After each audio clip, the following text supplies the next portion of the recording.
Hello and welcome to Season 4, Episode 48 of the Jordan B. Peterson podcast. In this episode, my dad hosted two of the UK's finest scholars in philosophy and religion, Dr. James Orr and Dr. Nigel Biggar. They discussed identity-focused culture, nationalism, human rights throughout history, ideology, theology, and more. Also, things are going great in the Peterson household. I don't think I've been able to say that for 5 years. Things are going to get crazy this year in a good way. I hope you enjoy this episode. This episode is brought to you by Helix Sleep. Sleeping comfortably is so important.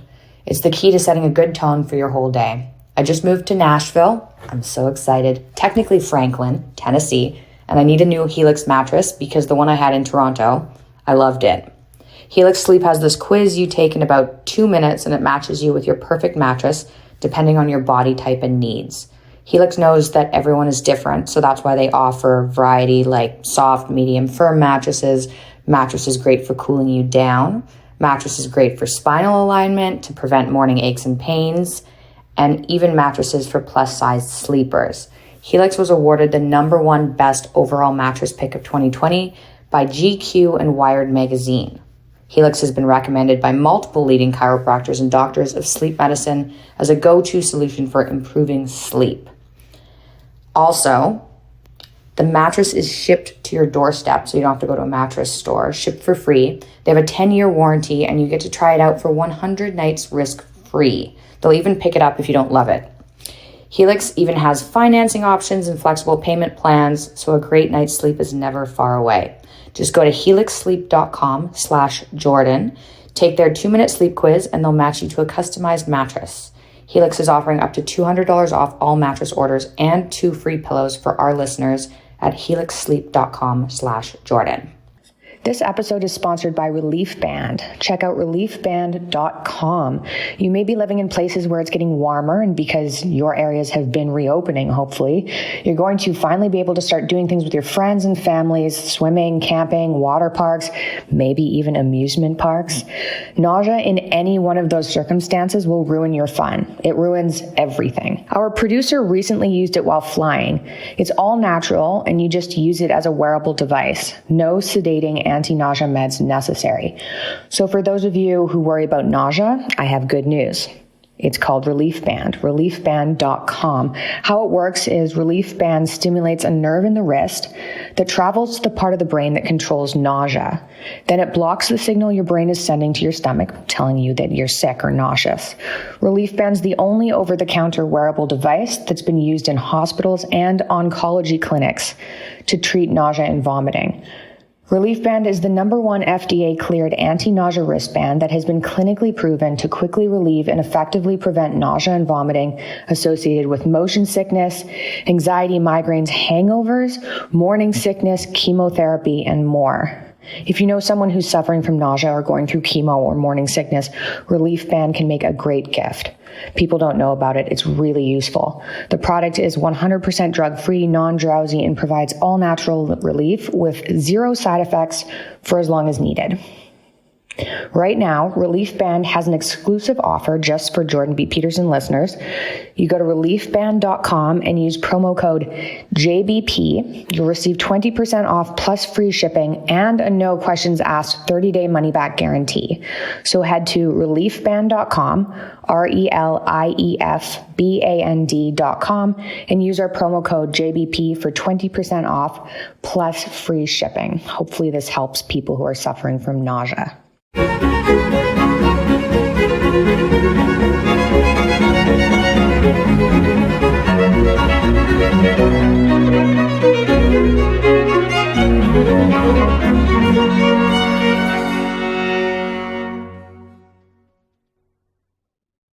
Hello, everyone. I'm pleased to have two of the UK's finest scholars here with me today, Dr. James Orr and Dr. Nigel Biggar.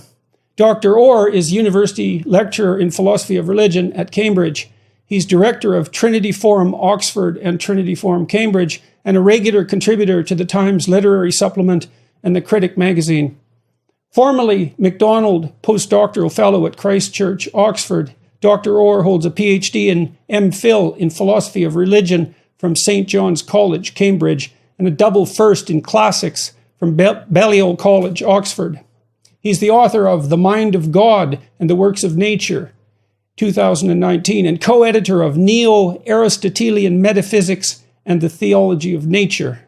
That's 2022, and Routledge published that. Dr. Nigel Biggar is the Regius Professor of Moral and Pastoral Theology at Oxford, where he also directs the MacDonald Centre for Theology, Ethics, and Public Life. He's also an Anglican priest, and his professorial chair at Oxford is tied to a canonry in Christ Church Cathedral, Oxford. He holds a BA from Oxford, a Master's in Christian Studies from Regent College, Vancouver, and an MA and PhD in Christian Theology and Ethics from the University of Chicago. Before his current post, he occupied chairs in theology at the University of Leeds and at Trinity College, Dublin. Among his many books are the recent What's Wrong with Rights, Oxford 2020, Between Kin and Cosmopolis, An Ethic of the Nation, 2014, and In Defense of War, Oxford 2013, as well as Behaving in Public, How to Do Christian Ethics, 2011. Provocative titles. Well, thank you very much for agreeing to talk with me today. James, why did you want to have this discussion? Well, my first reason for wanting to have a discussion with you and together with Nigel is that I felt that you were developing a voice and a kind of acuity in the public square on questions of religion, of meaning, of transcendence. And those were the kinds of questions that drew me first to the academy out of the law, but the kinds of questions that I think have never been more urgent or more salient to individuals in the West, to society in the West.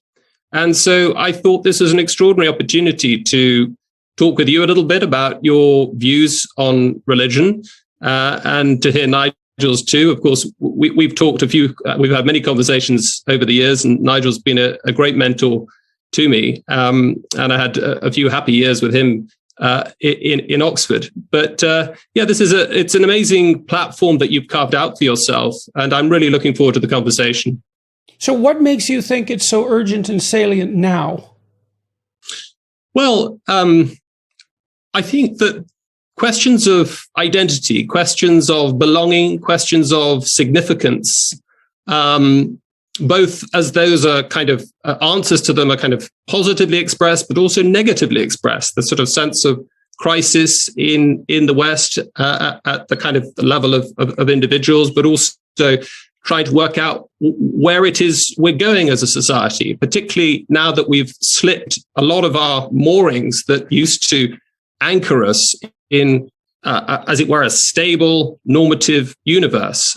We told certain stories about where we'd come from, where we're going, that broadly speaking were not believed by everybody, but broadly speaking gave us the kinds of parameters, the kinds of guardrails, the kinds of coordination mechanisms, even the kinds of stigmas that helped us to pursue the common good together for all of our different disagreements. Okay, so you offered an implicit description of identity there, essentially. And that's quite interesting because so much of the current political discourse centers on a theory of identity, but it's not a theory of identity that's based on identification with a central set of stories and that's something that's very, very different. And you also mentioned, in some sense, a collective view of the future. That's right. Yes. I mean, so I think the fact that we're all talking about identity now in a way that we simply weren't before is not a sign that we all know what it means, but actually a sign that there's a kind of dislocation.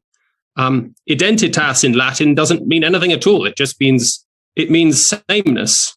And I think you don't really start talking about something until it starts to disappear. I think it's Hegel who says at one point that the owl of Minerva spreads its wings at dusk, by which he meant, this is in the introduction to the philosophy of right, by which he meant, well, lots of disagreement about exactly what he meant. But it seems to be the case that it was philosophy only starts to take a proper appraisal, a proper diagnosis of what's happened after it's happened, and really at the point where it's too late to do much about it. Right. So, the question doesn't arise when everyone is in implicit agreement. I think that's right. I mean, this is the old David Foster Wallace commencement address joke of the goldfish going for a walk one morning in the goldfish bowl, and another goldfish turns to him and says, "How's the water?" And the goldfish says, "What's water?" Well, we're now saying, what's your identity? Even 25 years ago, that would have been, in a sense, a meaningless question. What are you talking about? What is identity? I had a student the other day who came to me and said, I want to look at identity in Augustine. And I said, well, what do you want to do that for? And he said, well, everybody's talking about it. The university's talking about it. The culture's talking about it. I thought I could go and read the Confessions and the De Trinitate and the City of God and try and work out what Augustine has to say about identity. And I had to tell him that Augustine would have been mystified if you had asked him what he meant by identity. It meant something technical and really rather trivial and empty.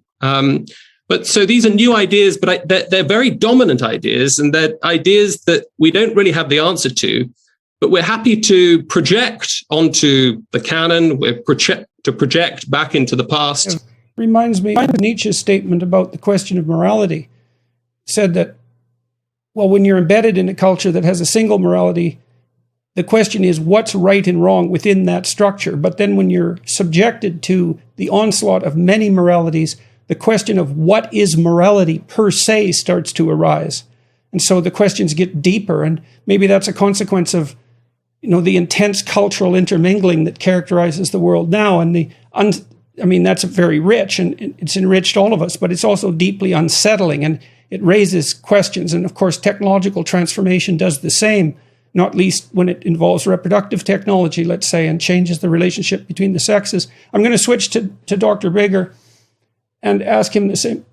Yeah, could I just make a comment on this business of identity, Jordan? Because I do think, certainly in some cases, identity is hooked into some kind of grand narrative. I guess I think of human beings as we live our little lives, and we often need a bigger story to identify with, to give ourselves a significance that by ourselves we just don't have.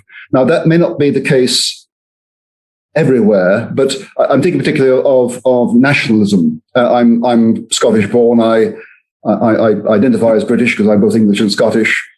I oppose Scottish separation from the UK.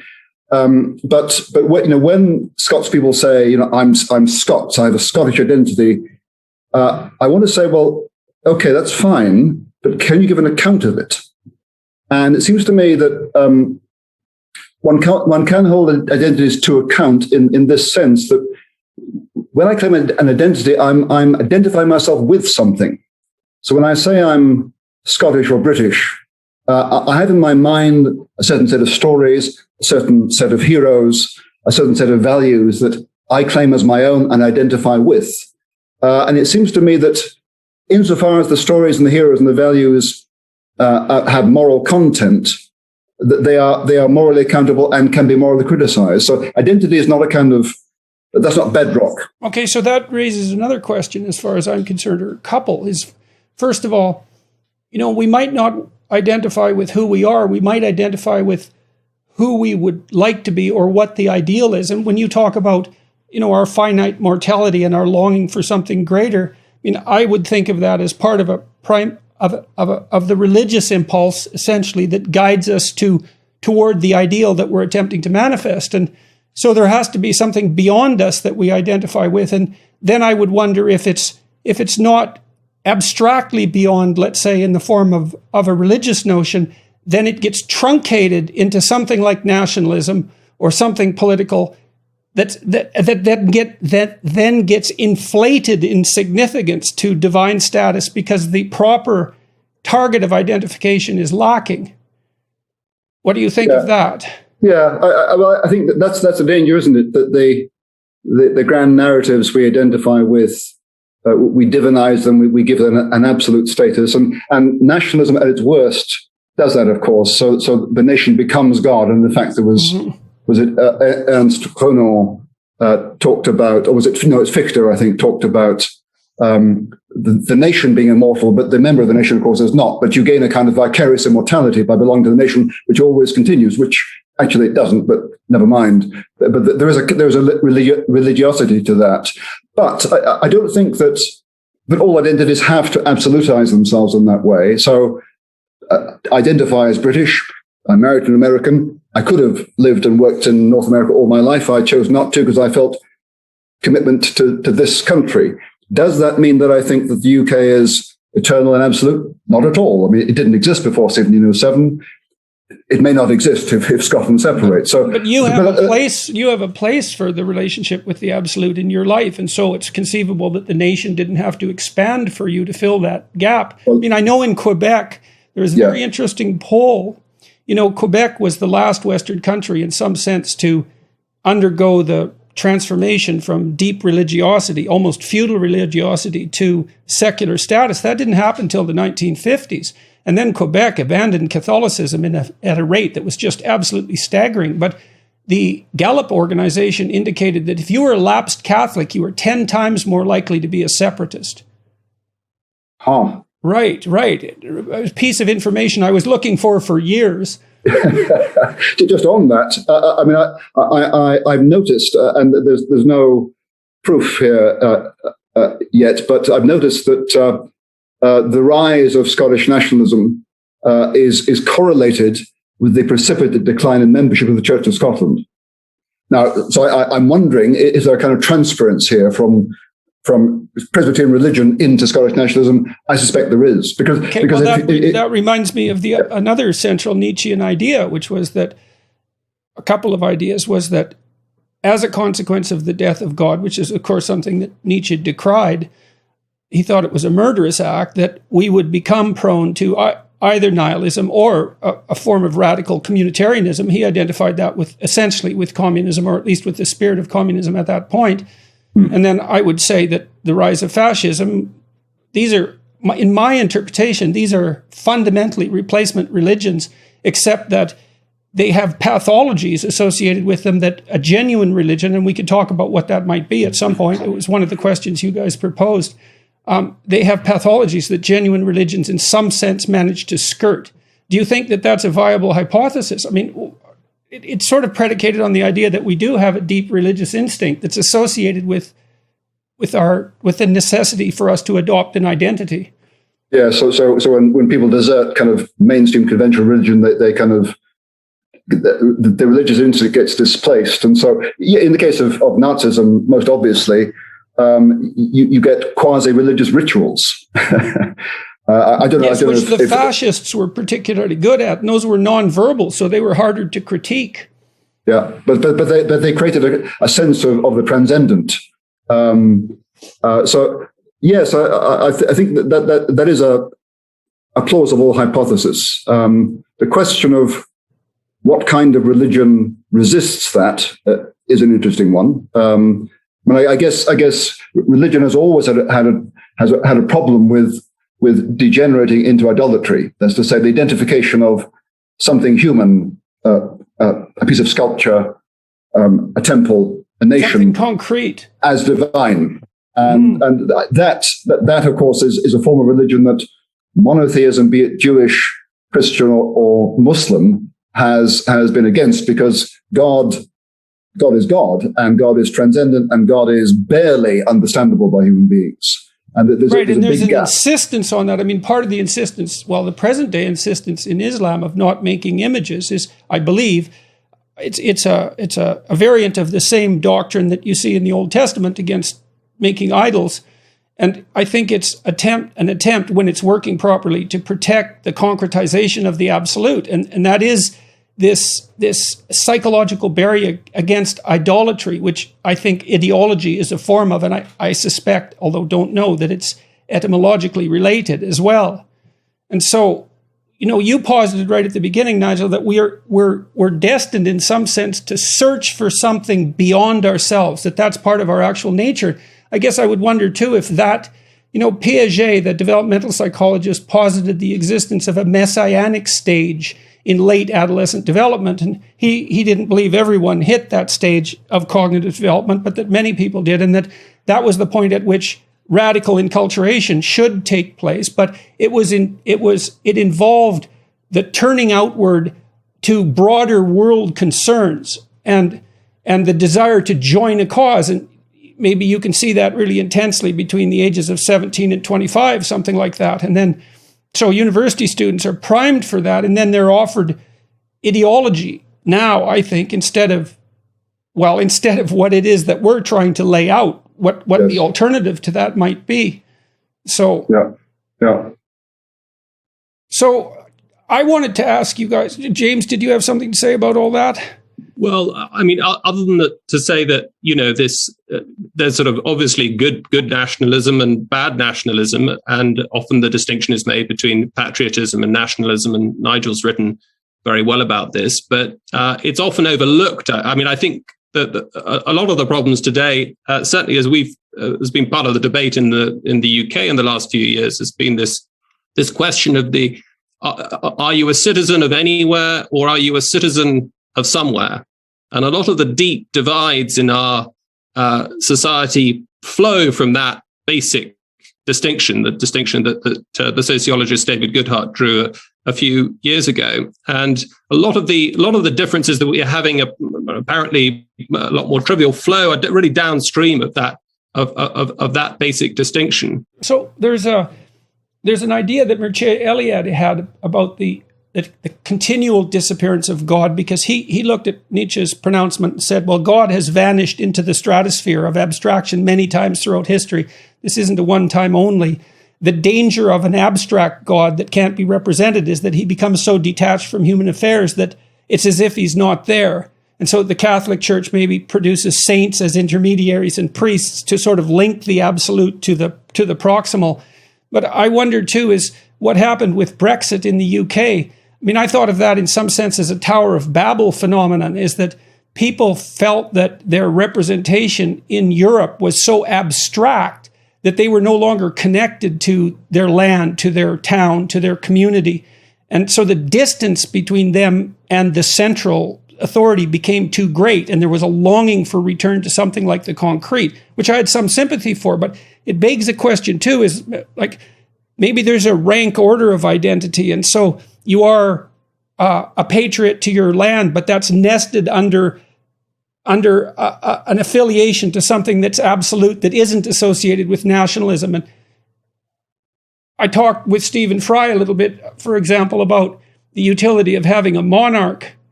It's sort of analogous to that, is that the monarch is an abstract figure, but exists, and you can have affiliation to her, like the prime minister does, and still be in charge of the state. And it's like there's a hierarchy of identities, and the hierarchy has to be structured properly, or the parts start to contain the whole in a way that's pathological.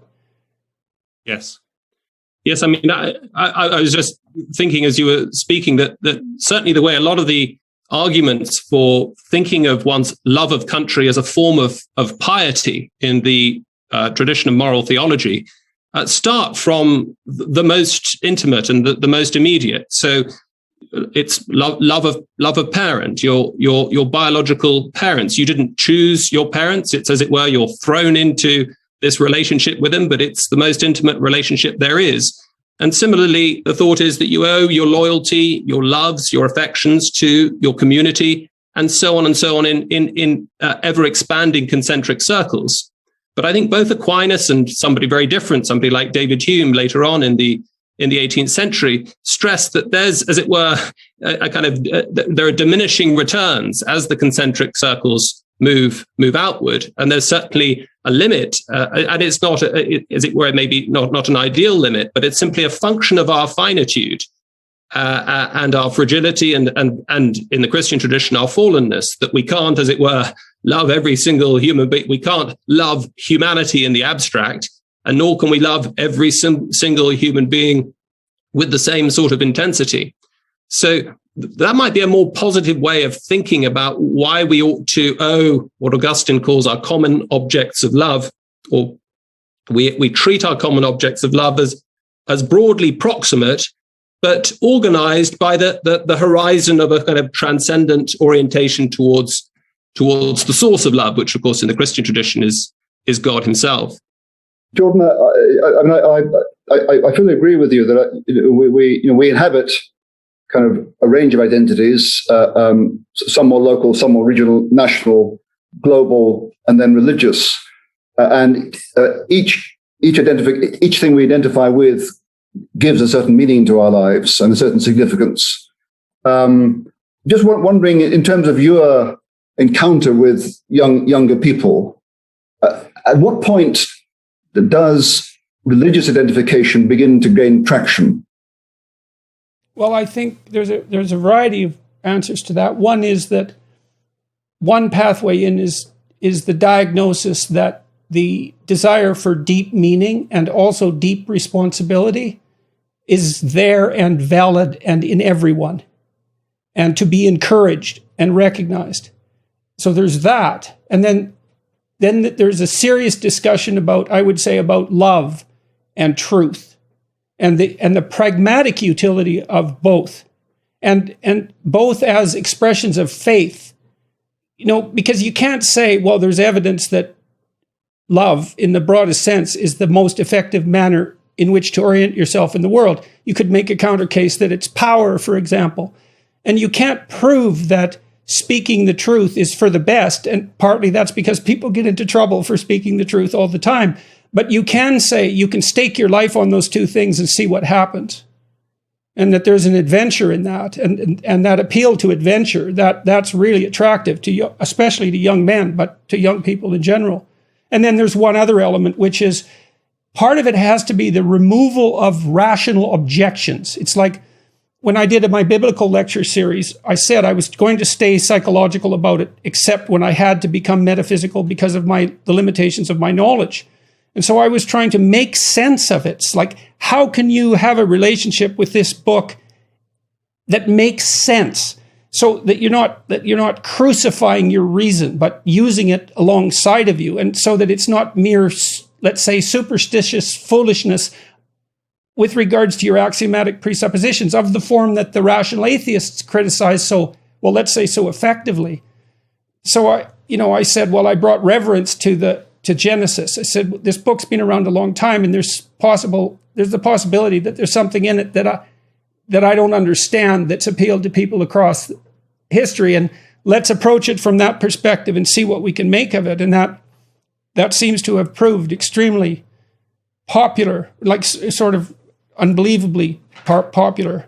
And so when you mentioned this desire for a deep desire, in a sense, for a sense of being responsible, for seriousness and the truth, both of those connote to me, as it were, something that is given an objective to which we are accountable. And it reminds me of what your compatriot Charles Taylor once wrote in his best, shortest book, I'm glad to say, The Ethics of Authenticity. He said, reflecting on authenticity as being the kind of universal popular value we all recognize, he said, authenticity only makes sense when there's a wider given horizon that gives it significance. So choice only has significance within a context that gives it significance. Otherwise, choice is caprice. It's whimsy. It doesn't matter at all.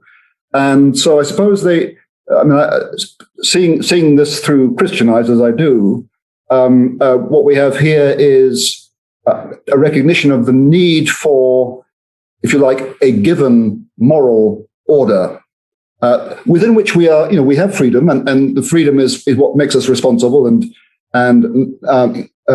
makes our decisions and choices really heavy with significance. But there is something that is given, and we didn't create it. and a large part, not the only part, a large part of the affirmation of there being one God is that there is not just a physical coherence to created reality, but also a moral coherence. It's not the only meaning. One God. Okay, so a couple of things I want to talk about there. So, if I look at authenticity from the psychoanalytic or the psychological perspective, you talk about Carl Rogers and the humanists. Now, Rogers, who I admire greatly and who taught me a lot about listening technically, he was a humanist, but he was a Christian seminarian to begin with and a wannabe missionary. And so his psychology of human possibility is secularized Christianity right to the core. Now, it's his talk about authenticity. So he thought if you wanted to be a good therapist, that you had to be integrated. And so he's making a case for something like this hierarchical identity that we just discussed. So imagine your identity is probably properly structured hierarchically, with the utmost at the top where it's supposed to be, and with everything in its proper place. That constitutes you in the broadest sense. And then you speak in some sense from the center of that. And so there's a kind of alignment that goes along with truthful speaking that represents that authenticity. And I think that's equivalent to, it's equivalent to Trinitarian phenomena in my estimation. When there's this emphasis in the Gospels on the possibility of the Spirit of God inhabiting a group or an individual, especially in terms of their relationship with one another, their dialogical relationship with one another. And there's really something to that. Like it's not it seems to be, you can enter that space when you're authentic in the psychological sense, but it also means that the words that you're using spring up from the depths, from the integrated depths. And that is associated with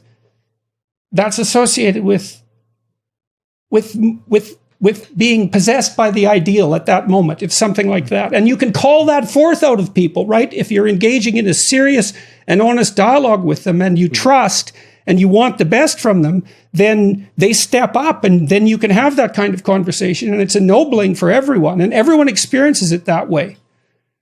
Can I just suggest that, we're using the word authenticity, but as listening to Nigel and listening to you now, Jordan, it seems to me that you've actually expressed two very different and opposing sides of how one understands authenticity. So Nigel offered the idea that authenticity, as it were, presupposes or requires an author with a capital A, shall we say, some sort of given objective framework that we don't script our own narrative. We have to, as it were, deal with the world as it's given. You have elaborated beautifully, and I'm not saying that the two can't be brought together. I think this could be a very interesting next phase of the conversation. You, in drawing on Rogers and talking about the secularization of the sense of authenticity and the sort of the currents of pneumatology and the Spirit in the New Testament at the beginning of Acts, are taking a more, shall we say, self-scripting, self-authoring idea, account of authenticity. And this goes right back, I suppose, in the 20th century. So I have some ideas about how those might be mediated. I don't think you're not speaking with your own voice when you're authentic in some sense, because your proximal concerns are not relevant. All you're trying to do is to state what you believe to be the case at that moment, and in honest response to the surrounding. It isn't agenda driven, except at the highest levels of that hierarchy. So the agenda might be love and truth, right? But it isn't anything proximal. It's not like, so for example, if I was trying to argue against you and defeat you, that's philo-Nikeia, which I just learned. The love of victory, if I was possessed by the spirit of the love of victory and was attempting to defeat you, then I wouldn't be speaking in a fully authentic voice. It might be a more authentic voice than being cowardly, but it's not as authentic as one that would be inspired by the highest possible motivations. And my sense has been that it's something like truth nested inside love that constitutes that highest level of ethical striving. And so that speaks from within you, perhaps. And it's strange that would also be associated with authenticity, because in some sense it's not you. It isn't, because your definition of authenticity, which really, in a sense, it's you expressing your grasp of the truth, but it's not just you expressing yourself, whatever that means. The common understanding of authenticity is self-expression. Whenever someone says that, I think, well, how do we know yourself is worth expressing? How do I know myself is worth expressing? But your way of putting it ties authenticity to my grasp of the truth. So there is something apart from me, which I'm relating to, which gives it a kind of objectivity and seriousness and lack of caprice. So a couple of things off that. I mean, this insistence by the radical left on lived experience and its validity, well, it might be a stumbling towards something like that.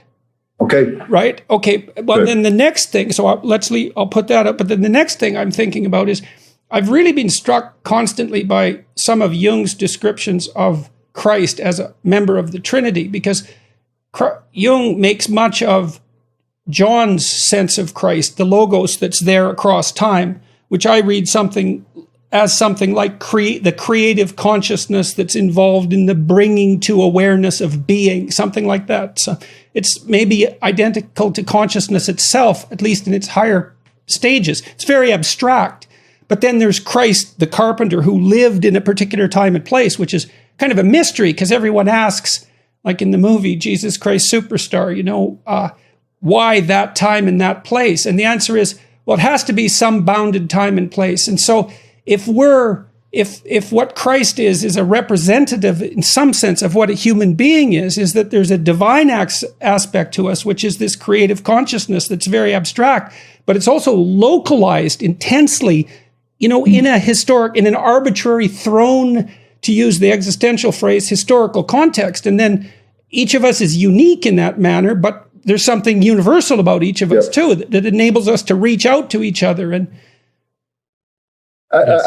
also gives each of our individual lives a larger significance that otherwise they just wouldn't have at all. Well, yes, and the significant, one of my students once asked me, a brilliant question, is like, well, if all stories have the archetypal structure, why not just tell the same archetype over and over?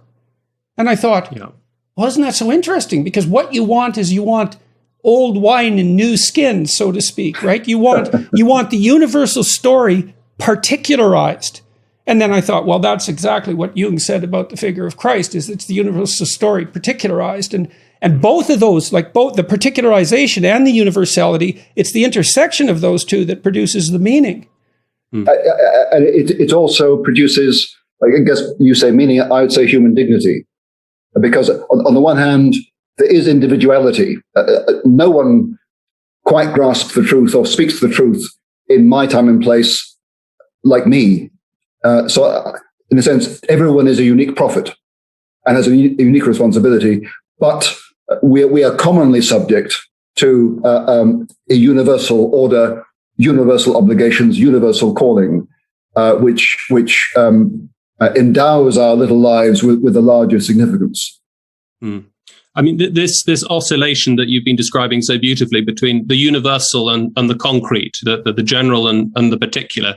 You touched on it earlier, Jordan, when you were talking about the iconoclasm of Judaism and Islam relative to the shocking acceptance and indeed embracing of particularity in the form of the second person of the Trinity incarnate as a human being.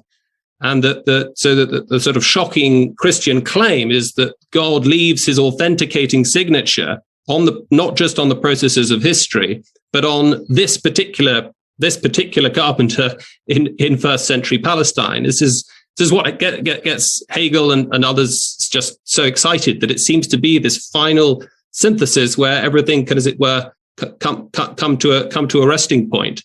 But as Nigel says, it also underwrites the dignity and as it were the value, the intrinsic value of human beings. And others have written about the. Well, that's another major question, and this is something I think the new atheists don't take into account at all, because they have this Enlightenment orientation and they attribute the idea of human rights. It's like their historical sense is truncated at 400 years ago, and that's really odd because so many of them are biologists, And they should be thinking across the millennia. Now, that can be a problem for religious thinkers, too, because it isn't obvious that the worldview of the Bible is a 13 billion-year-old cosmos. But, I don't believe that our notion of rights is an Enlightenment product. I think the Enlightenment articulated an implicit Judeo-Christian view of man and expressed it brilliantly in many political documents, but that the roots of that explicit construction were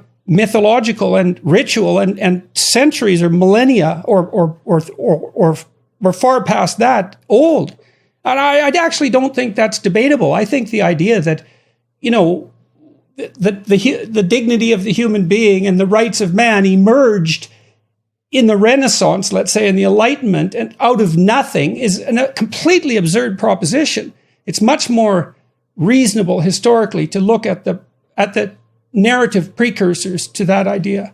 Yeah, no, I agree entirely with that. I mean, it has been established that the notion of natural human rights can be found in the 13th century in the medieval period. And Larry Siedentop recently wrote a book called The Origins of Individuality, where he locates the notion of the value of the human individual in a biblical Christian narrative. I mean, the kind of archetype of the individual is the prophet, the one who in response to the call of God, is called out from the mass of people. And indeed, poor old Jeremiah is called out to speak against his people alone.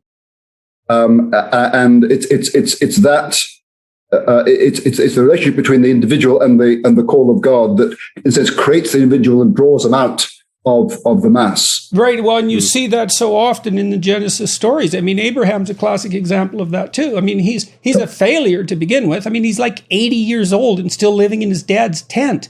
And then he's called by God. And so this lowly guy who's a non-starter is called by God. And all that happens to him for the first section of the story is one bloody, awful catastrophe after another. It's like, and you think, well, do you believe these stories? Well, here's the question is, what's not to believe about that? It's like, there you are, you're a dismal failure and you're not living up to your potential. And then you're inspired by something that forces you outside of your proximal self and makes you feel guilty and ashamed if you don't manifest it, and enthusiastic, which means possessed by God if you do manifest it. And then you do, and then like it's one catastrophe after another. It's like, who doesn't believe that? How is that not life? Well, it seems like there are at least sort of three possibilities.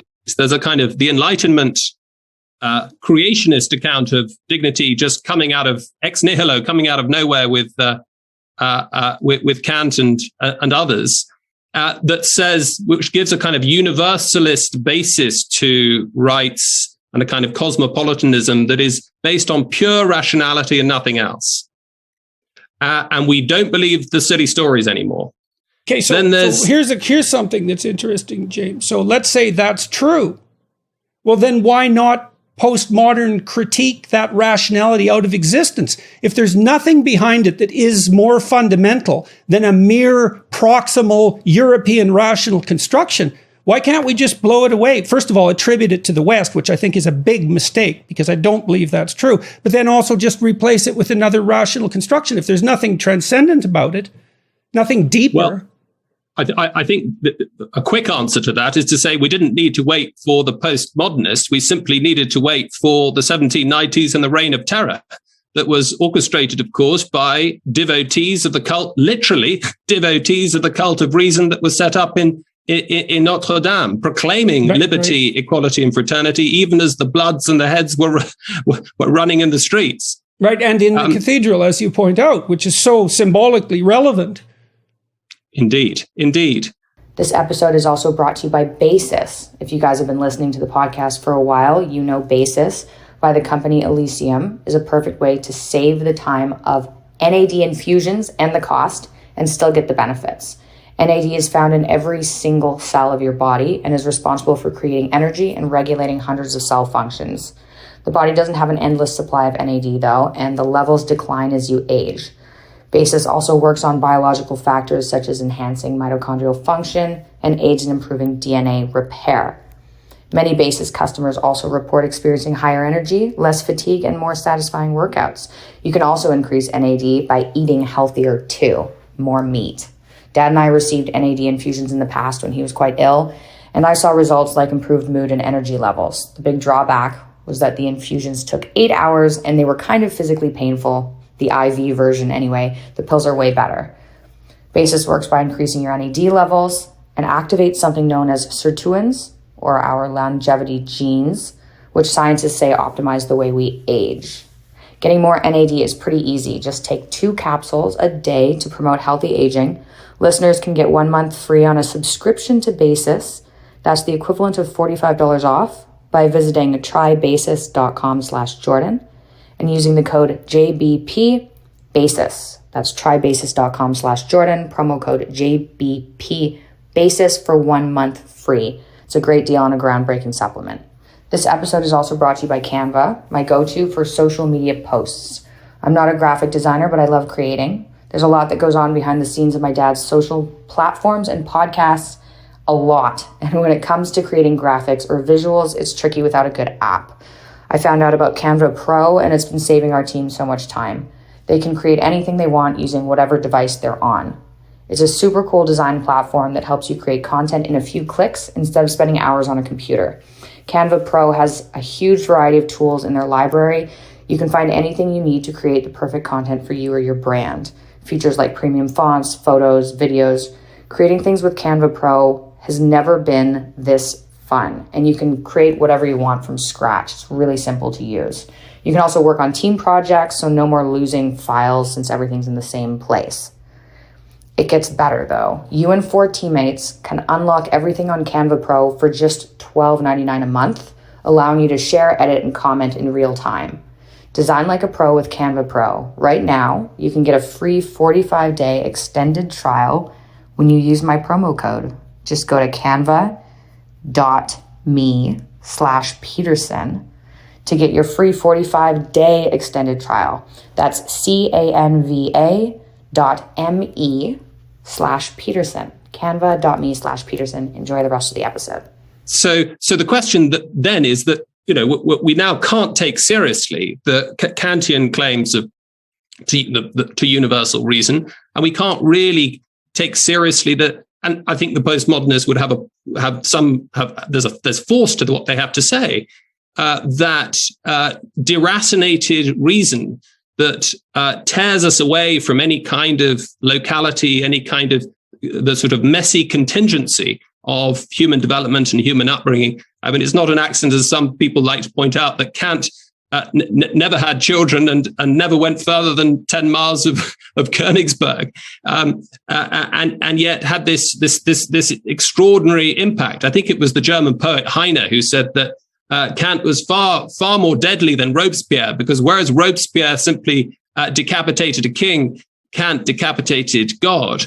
That is to say, it would be helpful, I think, for the audience for you to talk a little bit about Kant, because they're not going to be familiar in that way. So I mean, just a kind of a 90-second digest. I mean, Kant, he 1724 to 1804, known as the kind of the sage of Königsberg, which is Kaliningrad, now Prussia.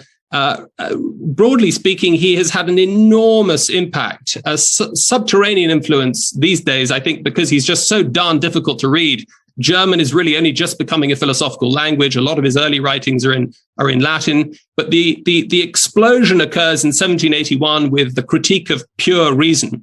And what's so fascinating about that is that it's a critique of reason, that is to say, critique of reason's tendency always to overreach itself beyond what could possibly be given in sense experience. And so he's got the metaphysicians and the rationalists, Leibniz and Descartes and so on, in his sights there. Is that allied with Milton's warning about the dominance of Satan, just out of curiosity? Because I always saw Milton's Satan is always trying to transcend God. Yes. And he's the light bringer, right? And the spirit of rationality in some real sense. Yes. Well, there are some who would characterize Kant's impact like that, certainly. But in that period, 1781 to 1790, he's just, as it were, it's the critical philosophy. He starts to get more interested in 1793 with the notion of evil. And suddenly evil comes back in, something that was inexplicable within the terms of the critical philosophy. He suddenly realizes that there's something that can't be reasoned. And it's interestingly it's not the good, which is tended to occupy Plato and Aristotle and Aquinas. It's evil. And perhaps he was affected by reports of what was going on in Paris in the early 1790s. Who knows? But his impact is enormous. When we talk about the turn to the self in the Enlightenment period, there are many important figures. But I think Kant is the paradigm. He's the archetype. He's the point of no return. There are very few philosophers in the history of philosophy which, as it were, you can describe with the adjective pre and post. There's Socrates. Everyone who comes before Socrates is a pre-Socratic, even though there were some very fine philosophers before Socrates. And similarly, we talk about pre-Kantian and post-Kantian philosophies. So his impact is enormous in terms of this turn to the self, the primacy of reason, confidence in cosmopolitanism, and a certain very coherent account of the role of subjectivity in aesthetics, and a account of the moral life and ethics, just obligation, not the good, that is entirely sealed in to the sphere of practical reason, ethical reason, and he then wheels God back in. Okay, so you started this, or at least to some degree, with a discussion of what happened in Notre Dame Cathedral with the elevation of reason, and I thought about Milton at that point, and so is it reasonable to point to Kant and say Kant is the philosopher who in the West and the Enlightenment figure who elevated reason to the position that God once occupied?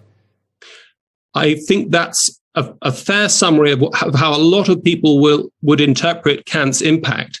Some would take a positive view of that.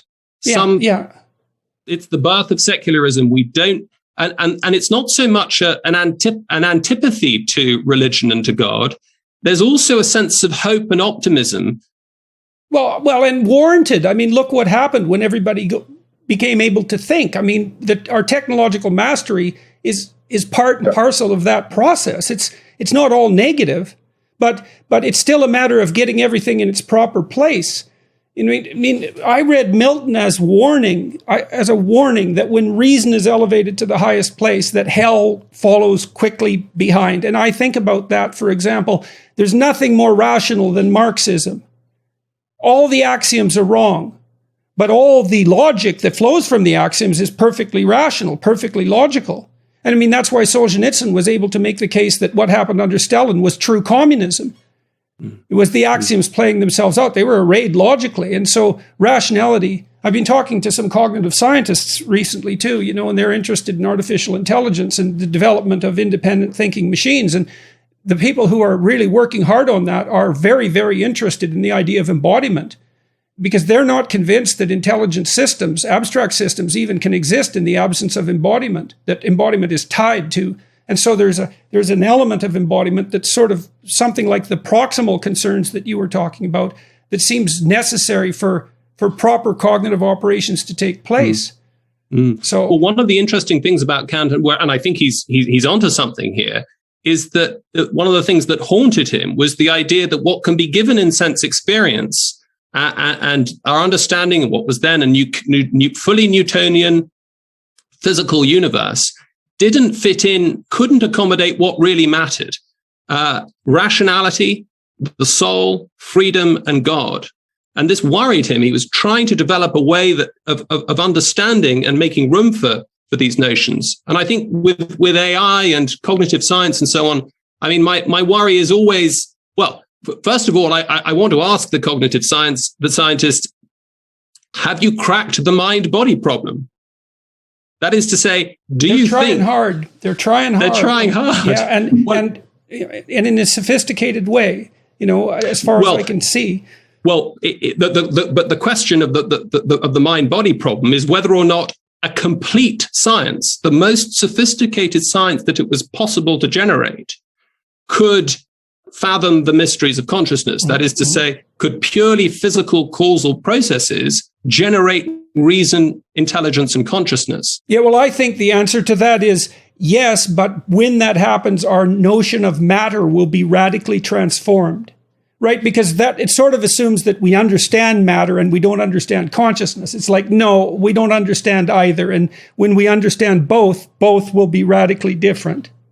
Well, it's certainly the case that in Anglo-American philosophy, the what was unthinkable is now a live option in the philosophy of mind, and that is this doctrine of Panpsychism, the idea that the concrete material universe somehow exhibits mind-like or conscious properties. And that's okay. So I'm going to make a segue from that. So I had been playing with some ideas here recently that if you guys don't mind, I'd like to run by you a bit. And I've been thinking about what people might mean when they talk about God. And I want to tell you how I got to this point first. So there's this idea that's coming out of this postmodern and Marxist critique of the West, that the primary organizing principle of first of all, that social institutions in the West are structured according to Western axioms. That's the first one. And the second one is that they're structured according to the arbitrary expression of power. And we'll start with the second one. I think that is antithetical to the truth. And the reason I think that is because when I've met men of goodwill who are successful in functional organizations, they're creative and productive and honest and generous and kind and mentors. And they might deviate from that when their desire for power overtakes them, but that's a deviation from the genuine spirit. And so then I was thinking, I had this vision at one point, and it was like an ancestral vision. It gave me some insight into ancestor worship. And I had this vision of all these men that had had an influence on me in my life. I could see them all, and it was like the positive elements of them were the same. And then that sort of extended back into history a bit. I was thinking about historical figures and this spirit shining through. And I thought, well, the spirit that shines through the ancestral figures, that's equivalent to the Old Testament God. That's the animating spirit of civilization.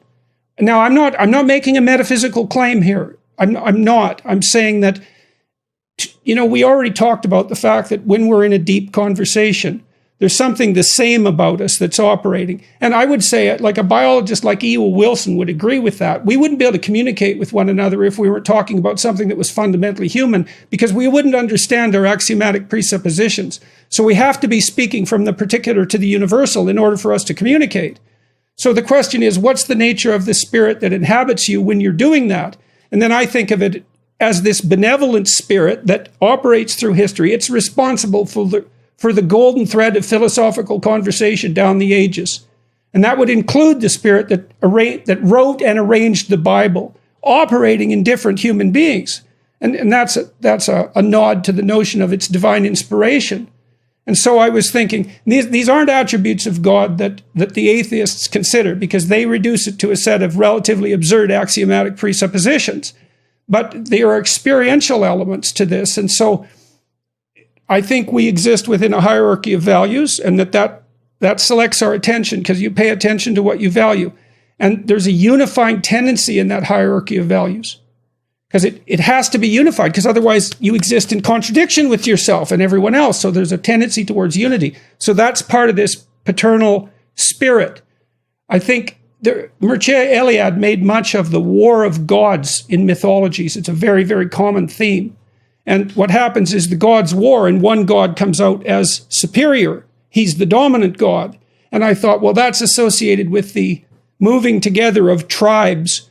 Each tribe has its own narrative, and it's represented by a set of deities. And when the tribes unite in conflict and cooperation, their religious stories fight in abstract space. And there's this proclivity across time for that to organize itself into something like a unity. That's the origin of monotheism.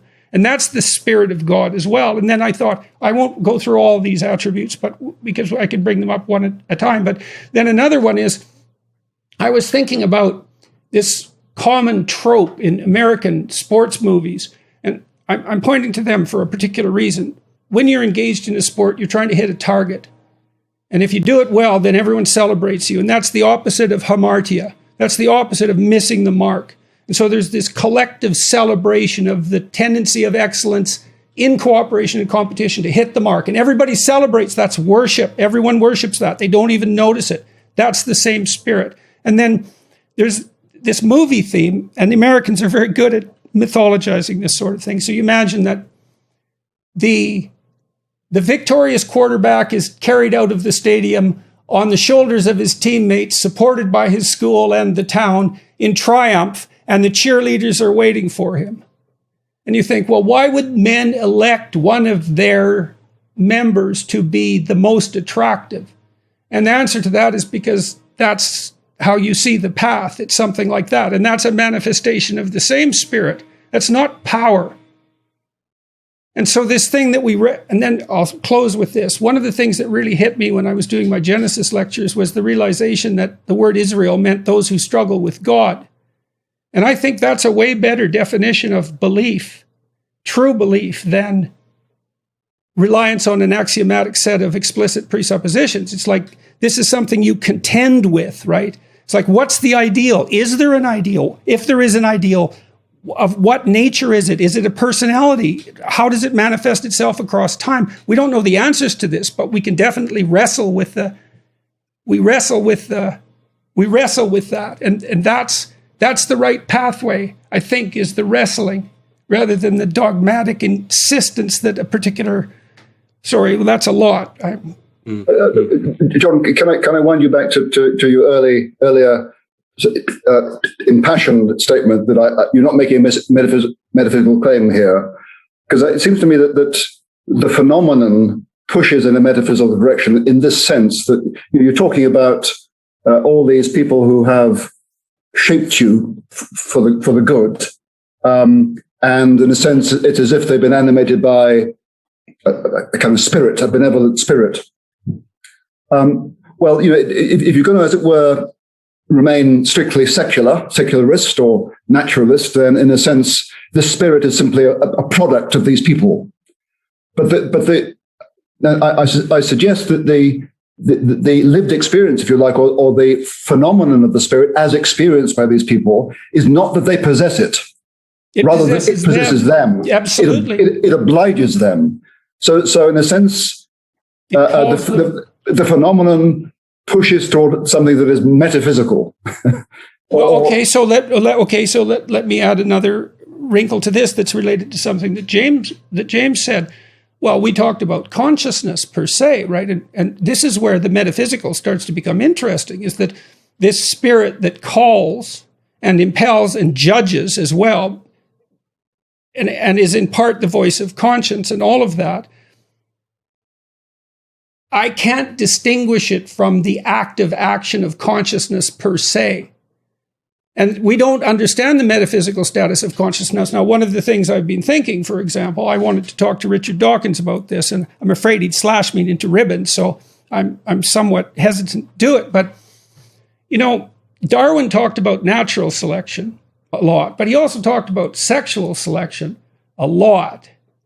And until recently, last 30 years or so, biologists tend to concentrate more on natural selection. But, women are hypergamous in the extreme. They mate up and across hierarchies of competence or power. I think competence fundamentally. And that means that our whole evolutionary history was shaped by the selection of consciousness. And so, like the mechanism that generates random variation and allows for the menu from which the selection is made, that might be random, but the selection process is bloody well not random. And it looks to me like men's consciousness elevates men to positions of status, and women's consciousness selects those men. And they're not selected on the basis of power. That's not true. That's not even true of chimpanzees, by the way. And they're more violent and much more primitive than we are.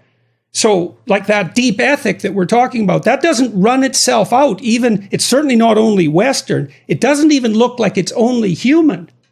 And Frans de Waal, who I'm going to be talking to at some point on this podcast, has made very much of that, that there's this natural ethic that you see emerging in chimpanzee behavior, in their hierarchical behavior within troops. So he said the tyrannical chimps get torn to shreds by their subordinates who band together. You can dominate the group with power, but it's very unstable. Mm-hmm. Well, if I could just chip in here, it's obviously the case that there are behavioral patterns that can be described as certainly altruistic, and that we, as it were, can describe as ethical. And it's certainly the case, Jordan, that you can, as it were, theorize that what's going on in, say, sexual selection is the operation of consciousness.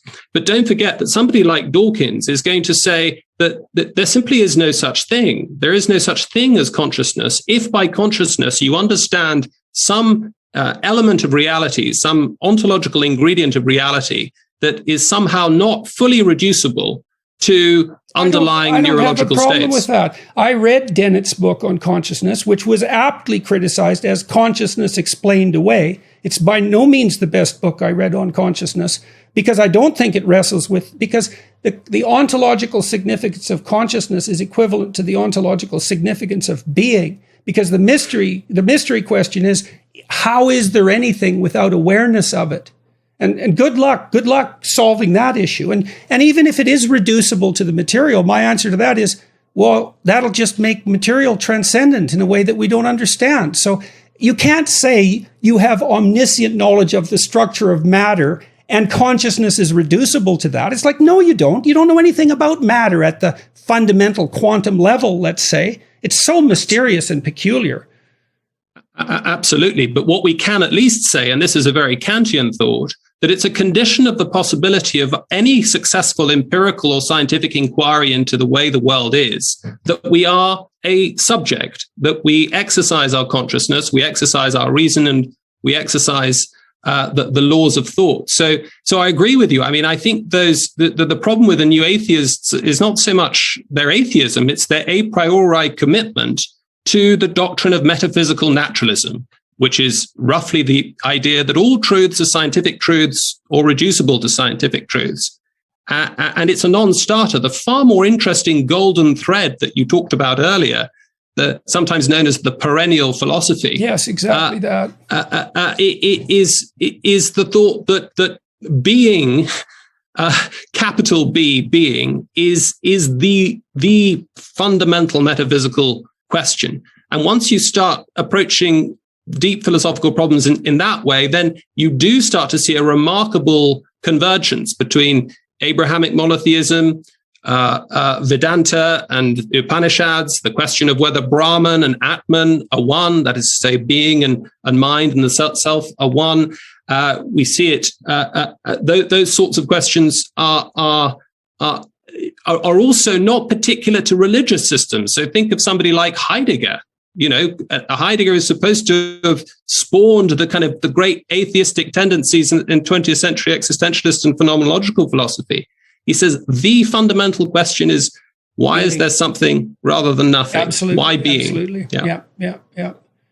So, okay, so there's the metaphysical. So part of what this hinges on is the metaphysical status of consciousness. And you can make a case that that's equivalent to this question is, well, David Chalmers, who's maybe the most well-known cognitive scientist studying consciousness, you know, he has one set of the hard question, you know, the hard question about consciousness. But for me, the hard question is the question of being itself, because I can't distinguish between being and awareness. You can think, well, there's an objective world without subjectivity. It's like, well, try to think that through and see how far you get. You just run into problem after problem with it. And I mean, there's technical problems at the level of physics as well, but there's certainly metaphysical problems. And so then the question is, well, what is the cosmological significance of consciousness? And that's a central question, right? Maybe that's the central question. And when I look at the inside of a Christian cathedral and I see the logos spread out against the sky, because that's what the dome is, it's affiliated with the sun, there's this proposition that consciousness is what engenders reality itself and that we partake in that. And let's say we abandon that notion. It's like, okay, well then do you have any dignity as an individual? And then we get into the postmodern question is, well, are you there as an individual at all? Or are you just, this is part of the identity issue, are you just one of your immutable physiological characteristics, right? Your sex, your gender, your race, that's matter, man. And there's no individual soul there. Well, why can't I just reduce you to that? What are you going to use as an argument? Well, just a very quick thought, if I may. I don't want to sort of keep butting in too much, but a very good line for Dawkins and others to remember, and you should remind him of it if he comes on your podcast, is that metaphysics always buries its undertakers. That is to say, every time there's an attempt to say we can, all of that mumbo jumbo that was being talked about by those clever philosophers or those stupid religionists, that's all gone now. That's a warning sign. It's a sign that there's actually total confusion and all sorts of kind of fragmentation and the quest for meaning and the quest for the answer to the question of the meaning of. And is that the abandonment of the perennial philosophy? It's an attempt, certainly, to reject it. I mean, if you look in, say, Vedantic systems, you look in Indian philosophy, there were materialists. There was a school of materialism, but it was a relatively small and short-lived belief system. You see materialism in the Greco-Roman world. You see it in Democritus. Democritus is atomism. You see it in Epicurus, of course. But it is a minority report. It's a strange superstition in ancient thought. Well, we took it apart a bit, James, because you mentioned earlier that among, I think it was cognitive scientists that you were discussing, that discussion of panpsychism has become non-heretical because there's notion that there's a mystery in matter. See, it isn't materialism exactly that's the fault. Perhaps it's deterministic clockwork materialism that's essentially Newtonian. And we know that's not right. I mean, it's proximally right, but beyond that, it's not right. Matter is very deep mystery, and I can't see how you can get rid of the problem of consciousness by positing a materialist substrate when there's no way that you can get rid of the metaphysics of matter. Very quickly, I mean, you mentioned David Chalmers. As you say, this brilliant young philosopher who in 1994 published his PhD thesis, The Conscious Mind, which brought back onto the table what he called the hard problem of consciousness. And he parsed that in different ways, that there's something absolutely irreducible about qualitative experience. But the problem that then opens up, that then I think leads him towards taking panpsychism very, very seriously, this is just really in the last 10 years, I think, is the idea, well, okay, we've got consciousness. It's a hard problem. We just can't get rid of it. And yet we can't get rid of matter either. We can't get rid of the truths of the physical sciences. But we can't work out how on earth these fit together. They couldn't be laws of nature. They couldn't be psychoanalytic or psychological laws. The laws of thought are fundamentally different from the laws of nature. So how do we fit these two together?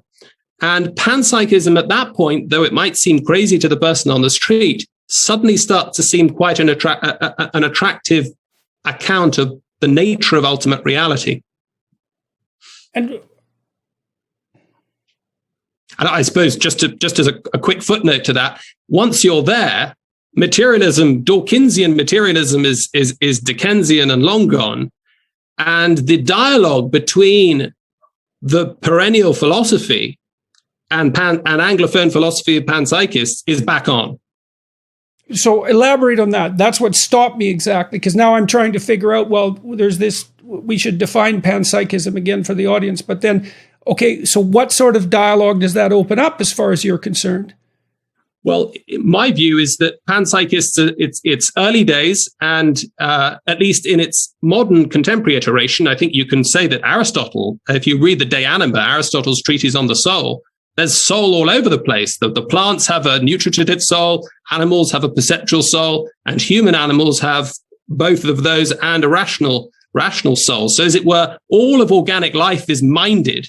If you move to the basic framework of Abrahamic monotheism, then look, if it follows very naturally that if you've got an axiomatic commitment to mind at the bottom of the universe, as it were, the creator is a minded being, is ideal, is not material, and everything, all of reality distinct from God is created, and including, as it were, space-time, then the idea that it's that the universe as we discover it, as we come upon it, is shot through with mind, is legible to the minded inquiry that happens when cognitive scientists are trying to unravel the mystery of the brain. It's suddenly you've got an isomorphism there between consciousness. So does that mean that there's this insistence in the Judeo-Christian tradition that God is outside of the material world and outside of time and space?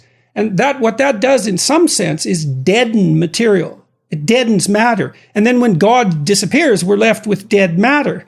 So where's the dialogue between the advocates of the Judeo-Christian tradition and the panpsychists? Well, there's only one time that Aquinas ever loses his cool in about 10 million words that he wrote. But one is with this poor guy called David of Dinan, who dared to suggest that God might be a material being, to which Aquinas said, quia est idiotus, which is simply stupid. So the idea that the creator could be somehow bound up with his creation was a simple logical impossibility within Abrahamic monotheism. Is there any difference between the mind-body problem and the God, the spirit, and the material world problem? Are they the same problem on two different planes? Jordan, that's an extremely acute question, and it's one that has puzzled me for a long time, or at least attracted me. I think you're absolutely right to say that there are all sorts of interesting structural, metaphysical, and theoretical parallels between understanding and fathoming the God-world relation and, as it were, the mind-world relationship, the human mind, or the soul-world relationship, right? Because absolutely, it could be that we're the contact point between God outside of time and space and the material world. But then that does beg the question, the panpsychism question, which is a very interesting one. So that's precisely the Nigel, claim of Christology. I don't have a lot to say to this discussion, but just 2 points. Jordan, a moment ago, you talked about, in the Judeo-Christian vision, God is other and absent, and matter is they're deadened. Of course, that's not quite true, is it? Because in the Judeo-Christian tradition, the Spirit of God is present in the world, and also you have the incarnation. So even if one doesn't want to say, one doesn't want to be stupid, as Aquinas thought, and say that God is material, one doesn't want to say that. Certainly, it's not true to say that God and the material world are divorced. They're not. So that's right. one. No, I wouldn't say that. I wouldn't say that. I'm thinking about it. I'm trying to think about it with regards to the idea of this animating spirit. Let's say that one of the things I've thought is that at minimum what Christianity is a thousands of years long discussion about what constitutes the human ideal. It's a purely psychological viewpoint. Now, I understand the metaphysical implications, that, and I don't want to dispense with them, but it's best to start with what's simple. So there's this discussion of what constitutes the ideal, and we're exploring it and discussing it, and we explore it and discuss it in all sorts of interesting ways, right? Because it's not merely rational. Bach writes this soul-inspiring music, and that makes us feel a particular way, and that's a hint as to the nature of the ideal. And then there's these great cathedrals that are built all across Europe, and they're awe-inspiring masterpieces of stone and light, right? So opposites conjoined, and they bring the primeval forest into the city, and they provide color, and the music is set in there. And then there's the invocation of the ancestors and the dogmatic formulations that Christianity consists of that go back centuries as well. And all of that, and that's all part of this exploration. And to me, it's the exploration of that central animating spirit. And when we're debating the postmodernists who say everything is power, this is the sort of thing that needs to be pointed out as a rejoinder. It's like, no, it's not.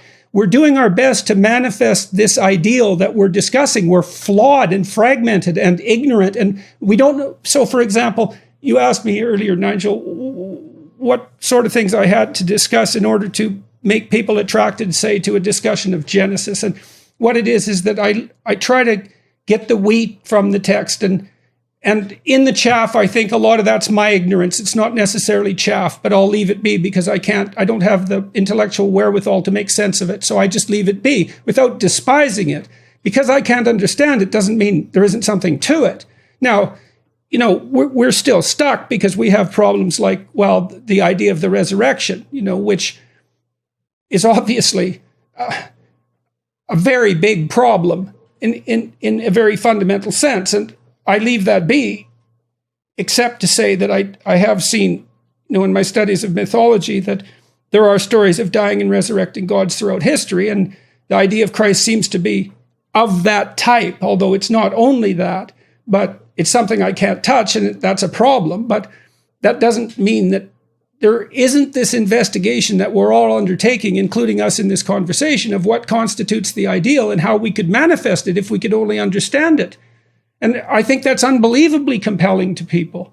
And it's not only compelling, they die without it. Because we can't live with only knowledge of our limitations. We have to be moving towards an ideal. Yeah. Mm. Well, I mean, just a quick thought there. I mean, certainly within the Christian tradition, the claim is that God's decision to become incarnate is not accidental. He chose this particular human being, not just because he had to choose some human being in order to become a human being, but he chose a human being and, as it were, exhibited the qualities that he wanted to, as it were, disseminate as a kind of moral exemplar that were profoundly countercultural to the values and the exemplars of the time. So you think of the kind of the weakness of Christ in some contexts, the sort of the obviously the sense of self-sacrifice, the radical openness to those on the margins, the poor in particular, the ceremonially unclean, and of course to women. And so it's as if that this is completely subverting the sort of power narrative that dominated for first century Palestine, particularly in the form of the Roman legions and the Roman imperium. And so I think that's a quick thought. Could I say something very quickly on the resurrection and dying and rising gods? Please do. Point. I mean, I'm not a specialist in the history of the kind of mythology, but I think that, a lot of those myths are, in the first instance, effectively myths and understood as myths by devotees of the various mystery cults of the period. So there are certain claims made about, is it Osiris and Attis and others, and there's some evidence that they were kind of fertility gods. But if you dig deep into the stories, they're very, very different from the kind of narrative, rather shocking narrative, that you have in the Gospels that stress the physicality of the resurrection. The union, like if you look at the story of Osiris is one that's really fascinated me because so the Egyptians, this goes back to our discussion about rationality. So the Egyptians were trying to understand what the most fundamental principle of sovereignty. They were trying to understand the fundamental principle of sovereignty. So that would be something they were trying to understand in opposition to the presumption that it was merely power. So let's say you were the pharaoh. Well, what justified your existence as the pharaoh? And the answer was you were the reincarnation of the union of Osiris and Horus. And so then the question is, what were those things? Well, Horus is more like Christ, more like the individual. Osiris is the father, and Osiris is the state. In fact, the provinces of Egypt were regarded as parts of Osiris's body. So it's the body of the state, like the body of laws. That's another way of thinking about it. And Osiris was willfully blind, archaic, anachronistic. And what he was particularly willfully blind to were the machinations of evil. And that's why he died, because his evil brother overthrew him. And so that's a cautionary story about the consequence of the blindness of the state. Now, he's reanimated by Horus. And Horus isn't logic or rationality. Horus is the eye. And the eye pays attention. And so there's something different. There's something very radically different between attention and rationality. Like attention is allowing things in some sense, right? It's opening yourself up to the world. And Horus is the falcon who can see everywhere. Falcons have extremely acute vision. And he journeys to the underworld and Osiris is down there dead and reanimates him. So Horus is the hero who rescues the dying father from the underworld. And so that's part of the rebirth, resurrection story there. It says what is the resurrecting principle. And the resurrecting principle is live attention acting on dogmatic certainty. It's something like that. It's a theory of consciousness in some sense. It is. I mean, of course, there are lots of different versions of the story of Osiris. I think the most popular one has it that he's ripped into 14 pieces and his sister Isis tries to sort of put him back together. But you're right. It does end with him in the underworld, in this sort of shady, shadowy, semi-conscious realm. he's divinized, and this generates all sorts of fascinating mystery cults thereafter. And what's interesting is that you can do that sort of mythological psychoanalytic analysis quite easily. The stories lend themselves to that kind of analysis.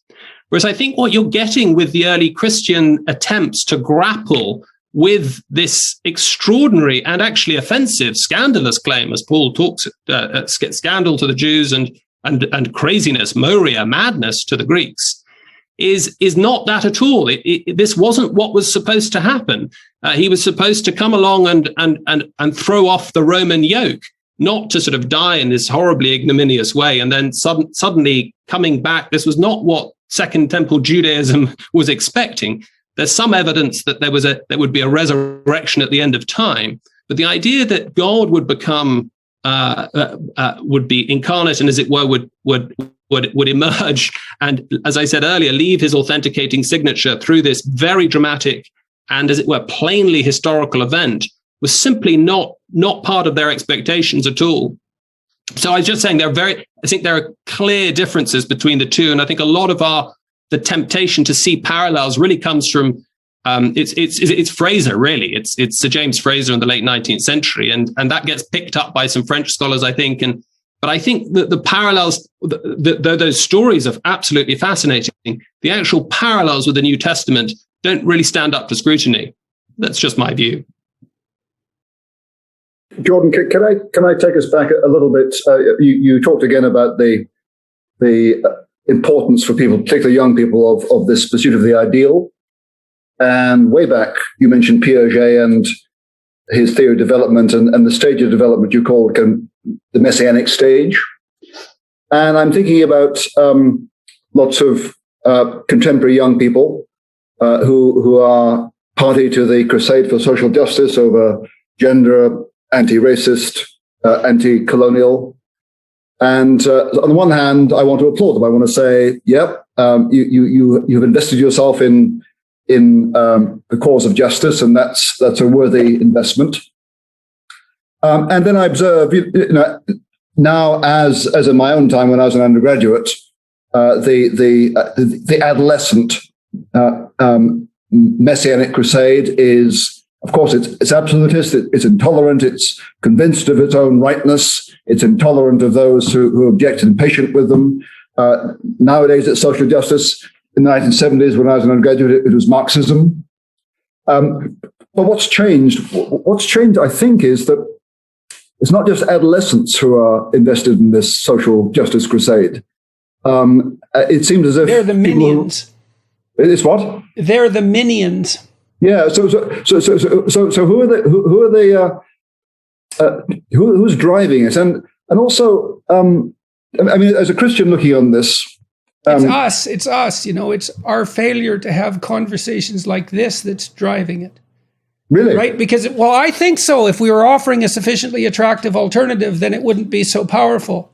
I mean, because otherwise we have to point to someone, and it just doesn't seem that useful to me. I mean, that's interesting. To give us some credit, let's say, us speaking broadly, this is a hard problem. It's, it's not like the answer is so obvious, but I think it's best to take it on as a failure of the academy.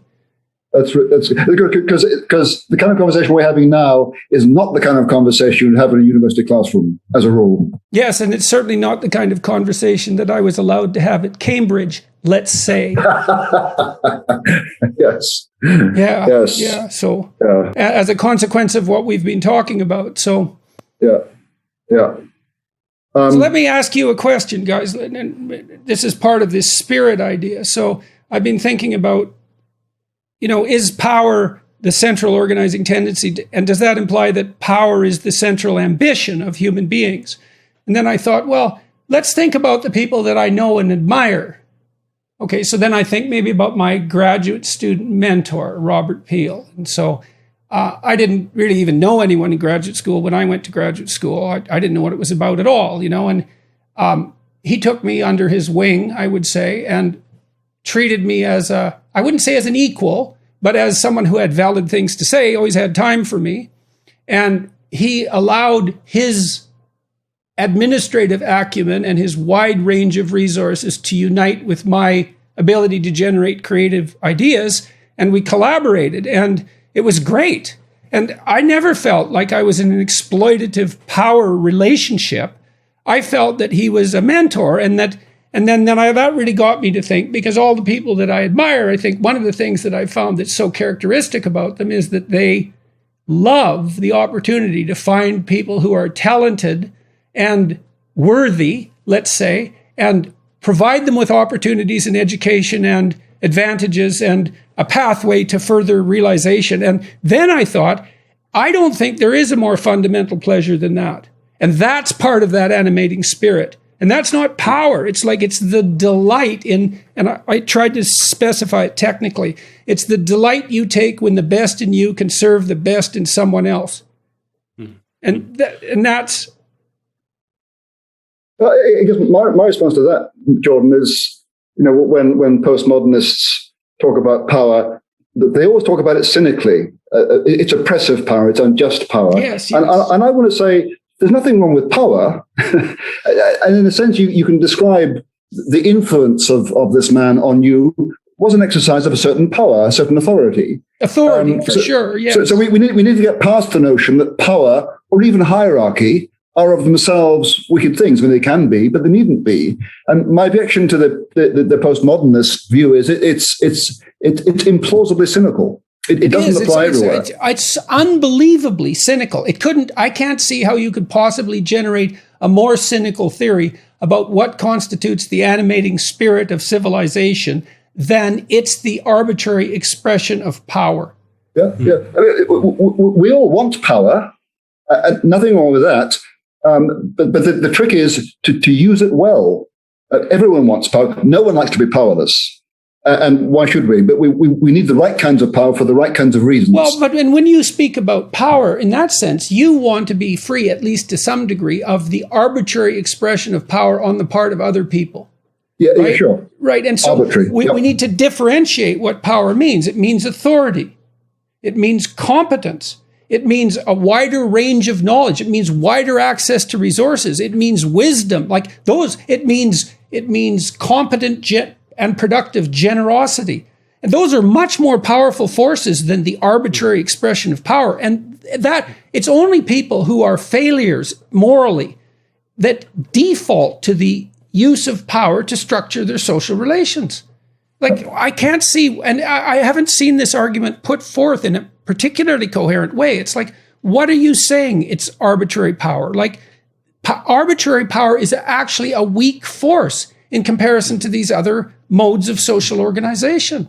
And somehow we've been taken aback in the academy. We haven't been able to we're guilty. I think we're guilty, and that's part of it. And so the question is then, well, what are we guilty about? And why is that undermining our moral authority? Yeah. There's that old Latin tag, abusus non tollit usum, that abuse does not invalidate use. And that just seems very obvious, that there are no power-free zones. And be wary of the person who claims that they are setting up a power-free anarchy. They're often the most tyrannical and power-hungry kinds of people. And I try with my first-year undergraduates, we work through Plato's Republic. And one of the ways traditionally it's understood, of course, it is a dialogue about justice, but it's about also the proper dispersal and arrangement of power. And you get this power-hungry guy at the beginning of the dialogue, Thrasymachus, who is clearly only interested in brute strength. And that is the only account of justice he will give, as it were, the power of the fist. And so I try to say that, in fact, this is the kind of idea of power that is animating figures like Foucault. But I try to also underline that this does not eradicate the proper use of power. And I make the give the slightly silly example of going to the dentist. When I'm at the dentist and I'm in the dentist chair, I do not accuse my dentist of oppressing my molars. There is an appropriate asymmetry in the relationship between me and my dentist. And that's it's voluntary, right? Right. I mean, that's a huge part of it. They might be involuntary too. So one of the ironies, I think, is when we're starting to talk about the university, or we're starting to talk about more sort of hard left authoritarian ideas of the market and of the state, you are paradoxically getting antidotes to the abuse of power that are in fact extremely constrictive mechanisms. So, this is a critique that comes up again and again. But whether we're talking about the markets in the way that Hayek talks about, or whether we're talking about the English common law, or whether we're talking about the free pursuit of truth in a thriving, vibrant intellectual culture, this cannot be imposed from the top. There must be what Hayek talks about, it's mechanisms of spontaneous order. Piaget makes the same case, and so do the biologists who study the emergence of morality from games. Right. It's the same idea. I mean, Jacques Panksepp showed that if rats will juvenile rats strive to play. They'll work to rough and tumble play, which you'd think would be an expression of power. And if you pair a rat with another rat that's 10% bigger, the 10% bigger rat will pin the smaller rat. And so you watch that once and you think, power. But then you repair them repeatedly. And the next time they meet, the little rat asks the big rat to play. And there's ways they do that. They kind of look like the way dogs invite to play. And then the big rat will deign to play. But if he doesn't let the little rat win 1/3 of the time across repeated play bouts, the little rat won't play. And that's rats, and now they have complex social hierarchies, but that's a major league finding, right? Because even rat hierarchies, and they're not known for their moral nature, rats, there's more this element of play, and play is actually a specific mammalian circuit. And, in a conversation like this, there's plenty of play too. And that's one of the things that makes it extremely, and so that animating spirit is also the spirit of play. Right. And play is the manner in which we experiment with manifestations of the ideal. That's what play is. Right. And the point is that it's organic, it's, as it were, it's spirit driven, it's not rationalized, it's not imposed, as it were, from the top down. There's a kind of organized chaos, as it were, chaos permitted within certain parameters. And I think that's what any good, thriving university ought to aim to be, as it were. That's what a walled garden is exactly that. It's the bordering of a zone where chaos can manifest itself creatively. Right. Mm-hmm. Mm-hmm. Right. Well, then another way of saying it would be that the walls of the university, or the walls of any thriving intellectual culture, should be the walls of a walled garden. That, as it were, that the chaos, as it were, has parameters, but there should be complete freedom for the people who the university is entrusted with research and teaching to test and to pursue their ideas. Some of them may be disastrously wrong. Others will end up being brilliantly right. And there will, over time, be a kind of, precisely through this freedom, precisely because it's implausible to suppose that to guess that 3 or 4 brilliant academics will have all the answers to all the questions, that there's a kind of a sort of spirit of intellectual inquiry that animates that seemingly quite chaotic process, but it's what yields I think that is. I've had a vision of the proper father within a family as he who sets the parameters within which play can occur. So when children develop, their play is unbelievably important. That's how they structure themselves and their social relations. And so if they're deprived of play, Panksepp demonstrated this too. Rats that are deprived of play, their prefrontal cortices don't mature properly, and you can use attention deficit disorder drugs like Ritalin to combat that behaviorally. And then if you let them play, they have a burst of play and their brains develop. And so the proper paternal spirit sets boundaries which wall out too much chaos and allow playful endeavor to manifest itself within that walled enclosure. And that's part of this animating spirit as well. And that's not power. And it has this spontaneity and this capacity for generation of spontaneous order that you described. Yeah, yeah. And look, I think that's also where belief systems can help. That is, but belief systems that are not too prescriptive. And so what we're looking for are certain norms, guardrails, coordinating that help to animate these coordinating mechanisms that are not too prescriptive. that are not. Okay, I want to talk to both of you about this then. So, if you look at how people describe their religious belief now, they're not going to church, and they're not admirers of dogma, but they describe themselves in the majority as spiritual. So there's this spirit dogma paradox. Now, the problem, and you see this even in people like Sam Harris, because he's technically atheistic, but he's very interested in spiritual pursuits. He doesn't want to concretize that, and maybe that's because it would then become prone to rational critique, and he doesn't want to lose it, right? But the thing is that you need dogma. Like Osiris and Horus, they're part and parcel of the same thing, and you can't move ahead without axiomatic presuppositions. The issue is they have to be, it seems to me, and maybe this has to do with the Christian idea that you're supposed to look for the evil within. So you're destined to operate with a set of axiomatic presuppositions. You can't help it. You can't make a move forward without it. But you should be cognizant at the same time that in many ways that you don't understand that you're radically wrong. And the play then is something like an exploration of that. Yes, absolutely. I don't know if Nigel had any thoughts on that, but yes, I think I think that's absolutely right. I think it was Chesterton who once said that the only alternative to the doctrine of original sin is the doctrine of original perfection. It's a kind of what do we have a tendency towards? Tendency towards the good that has been corrupted towards the bad. So I think, there is a sense that certainly within most established religions, that there's a kind of, generally speaking, an account of human nature that has a story to tell about what the evil within us is and what that tendency is.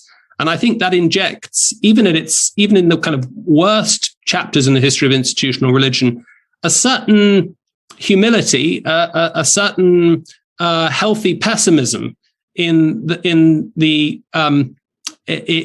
possibilities of human being. That there's sort of a kind of an estimation that there's going to be fragility, there's going to be a lot of mistakes, and this is very, very different from the kind of dewy-eyed, optimistic account of human nature that we get from the Enlightenment. That all that needs to be done is to clear away superstition.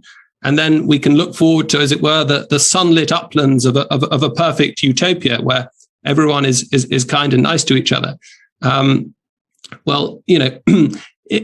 graveyards and the concentration camps of the 20th century have certainly undercut that hope.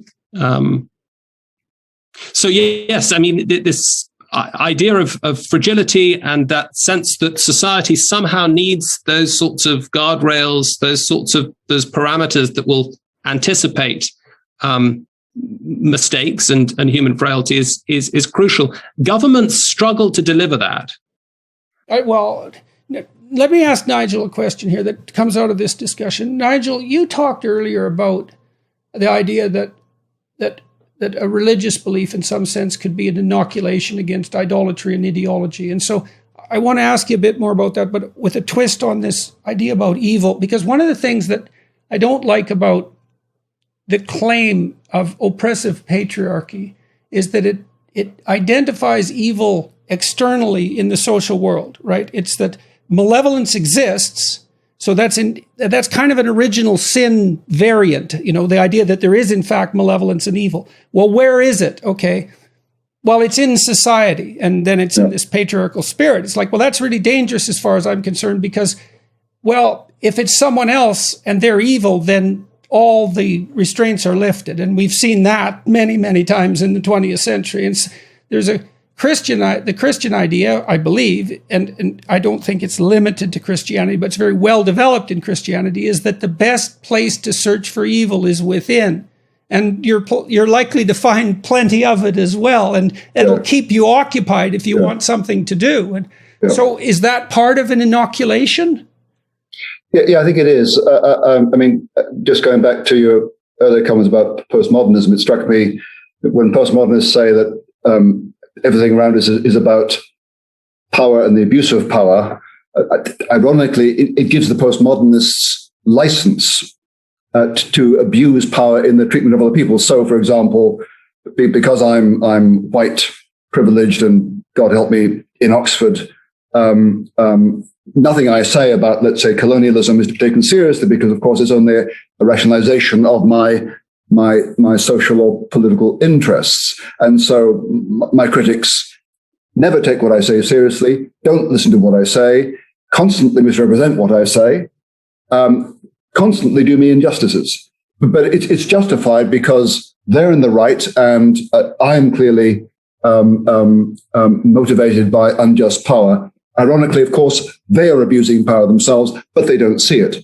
So it's often struck me that one feature of, for want of a more scientific term, the social justice crusade is that it is a kind of Christian heresy, a heresy being a kind of unbalanced form of Christianity, because on the one hand, the social justice warrior has certainly got the bit about the moral ire of the Old Testament prophet. They got that bit.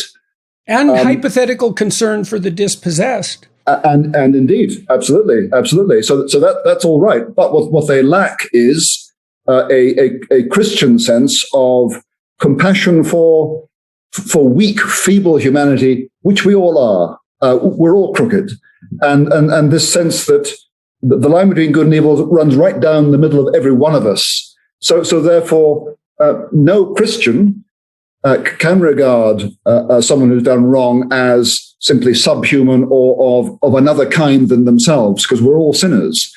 And it's that sense of universal common sin that generates the obligation of compassion, even for the wrongdoer. So does that mean technically then that you judge someone's character by how they treat their enemies?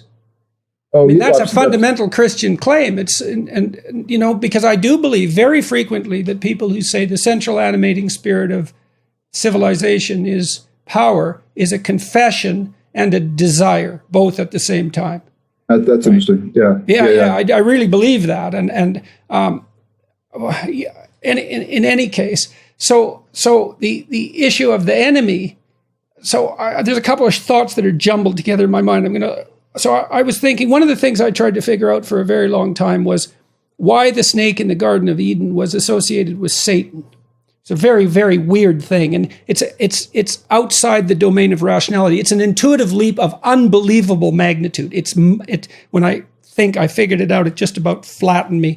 So there's an idea that the snake is the enemy of mankind, and that's a biological reality. The serpent, the devouring serpent, is the enemy of mammals. We could say that. It's a very old idea. So then the question is, well, we have an enemy that we have to contend with, right? That's an adaptive question. What is the enemy? Well, it's a snake.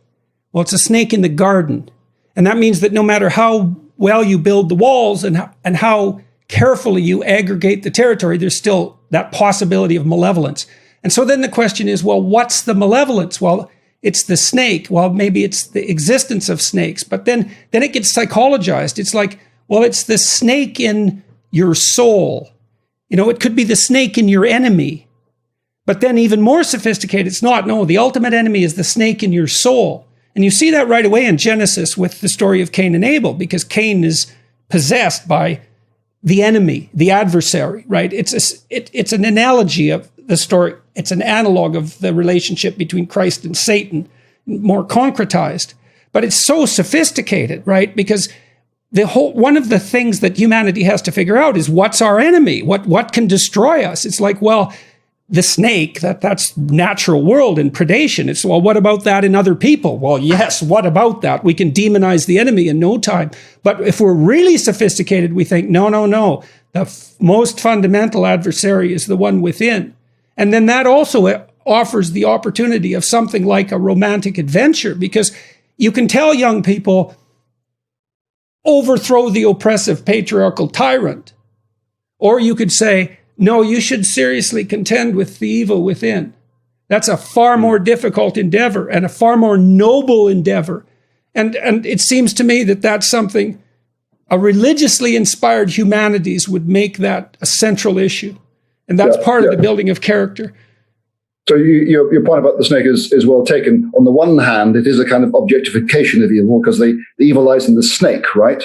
But your point is well taken. The snake is in the garden. No one explained how it got there. It's just there. It's on the inside, not the outside. So here's a question to you. That all makes sense, and what that means is that no human enemy can ever be entirely the enemy, because the enemy is also us, and so that's a restraint on the way in which we treat. That's those why who are I've been trying to lecture to my students about Nazism, particularly the concentration camp situation. That the best way to understand that is as a perpetrator, not a victim. Oh yeah, but okay. Yes. So do your students get this, because the social justice them. It terrifies them. social justice warriors don't seem to get it. They're never taught it. They're never taught it. They don't take this, like I took the idea that there was something to learn from Nazism and what happened in the communist states seriously. It's like there's an idea that's promoted in particular by Jewish people, and rightly so, that we should never forget what happened in Nazi Germany. But then I think, well, what do you mean forget? You mean remember? Well, what do you mean remember? You mean understand? Well, what does it mean to understand? That's easy. You're the perpetrator. So you have to think, well, would you have been a Nazi concentration camp guard? It's possible that the answer is no, but it's also possible that the answer is yes, because they were people. And there isn't that much evidence. The evidence that they were all psychopathic, that's pretty slim.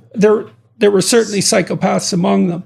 And so that's a terrifying thing to contend with. It's like, you aren't the victim. You weren't the hero who rescued the Jews. Or maybe you're all of those, and fair enough. We could investigate all those possibilities, but perpetrator, that's right up there, man. And then you could see, well, the social justice warriors are insisting upon that in some sense too. Because they say, well, look at the evil. It's like, fair enough, who can dispute that? But it's the locale. It's because they're not, the responsibility isn't within it, becomes too easily pathologized. That's what it looks like to me. And it takes away the adventure. I mean, this is one of the things that I've been trying to talk to Christian professors. I don't mean professors technically, but about the fact that the adventure that's part and parcel of this ethical process is not sold enough to young people, because they would buy it if it was as romantically portrayed as the opportunity to participate in a self-righteous riot. I think you're both onto something very, very important. That as soon as we start to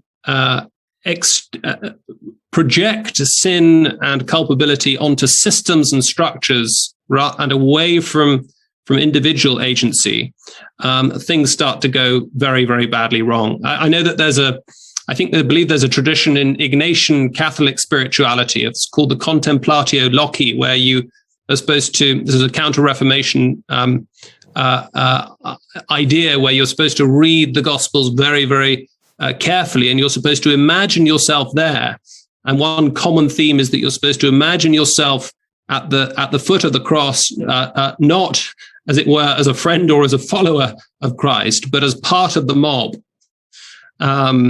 Much more likely statistically. Right. And I seem to remember that in the filming of The Passion of the Christ in 2004, Mel Gibson, the hands that you see hammering the nails of Christ, of the actor playing Christ, Jim Caviezel, into the cross, were Mel Gibson's. And so his point was that that sin is not other people. And sin, by the way, is not a syndrome. The worst sin is assumption that it's other people. Right. Yeah. And I think increasingly now, the idea that it can be outsourced not just to systems and structures, but to pathologies or therapeutic conditions. And so the idea is that sin is, as I said just now, that it's not so much, we don't believe in sin anymore so much as syndromes, which is profoundly disempowering. That is to say, because you're medicalizing, you're pathologizing your wrongdoing, and as soon as you've done that, you are not able to address it or overcome it. You're not able to, as it were, develop those habits of responsibility that you write about so well, and that I think is part of the reason that young people are so sort of drawn to your ideas. It is something because that when I tell overcomes people, us. Tell young people to clean up their room, it isn't because I think the room is trivial. I think it's because their room is way more important than they think it is. Right. And they can discover that. And it's part of this localization of ignorance and malevolence. I think it is part of central Christian thought that it's more difficult to rule yourself than to rule a city, and that the prime place for motivation about the sins of the world is to start with yourself. And I can't see how that, if it isn't yourself, then it's something else, right? Then it's something else. Well, then it's the natural world, and resentment will rise from that, or it's the place your forefathers built. Right. And so now let's talk about this idea that this movement is a heretical brand of Christianity, or an offshoot of Christianity a bit. It's one of the questions you guys had forwarded to me. So what are the similarities? We talked about a couple of them. What are the differences? We talked about a couple of them too, I guess. Is there anything else there to flesh out? No. So on the one hand, the similarity is the passion for justice and concern for the marginalized and the poor. That's all good. But there is this notion that the problem lies elsewhere, a complete sense of self-righteousness, and therefore a complete lack of forgiveness or compassion for those whom you think are wrong. I mean, I just going forward to the point you made. I mean, you said, Jordan, that when you impress this on your students, that the source of evil may lie inside them, and that it's possible that they might, through weakness, have been a camp guard, not a liberator. That they're scared by this notion, and I can understand why. Delight in cruelty. It's not mere weakness. It's like, don't be thinking this might not appeal in a very remarkable way to the darkest parts of your nature. Okay. And that's a terrible thing to investigate. But fear can be paralyzing. So how do you move them beyond that point? I mean, I was thinking. Well, part of it is I tell them, or make it implicit too, that you cannot understand your possibility for good until you understand your possibility for evil, because you don't take yourself seriously enough. It's like, well, you're kind of an 18-year-old ne'er-do-well, or maybe you're a 40-year-old ne'er-do-well. What does it matter? You're just a collection of dust in some speck-like place in the outer cosmos anyways. It's like, no. You look at what you're withholding and what you're inflicting. And unless you're going to say that pain itself is irrelevant, how can you say that your sins are trivial? And if they're not, well, then you're not trivial. You're certainly not trivial as a perpetrator. So then the question is, how non-trivial could you be as a savior instead of a perpetrator? And so that lights a spark. It's like, well, and all these kids, they're looking, who could I be? Well, I say, you could be a perpetrator, but you could be the opposite of that. Whatever. We could start with perpetrator, and we could flesh out the opposite. Yeah.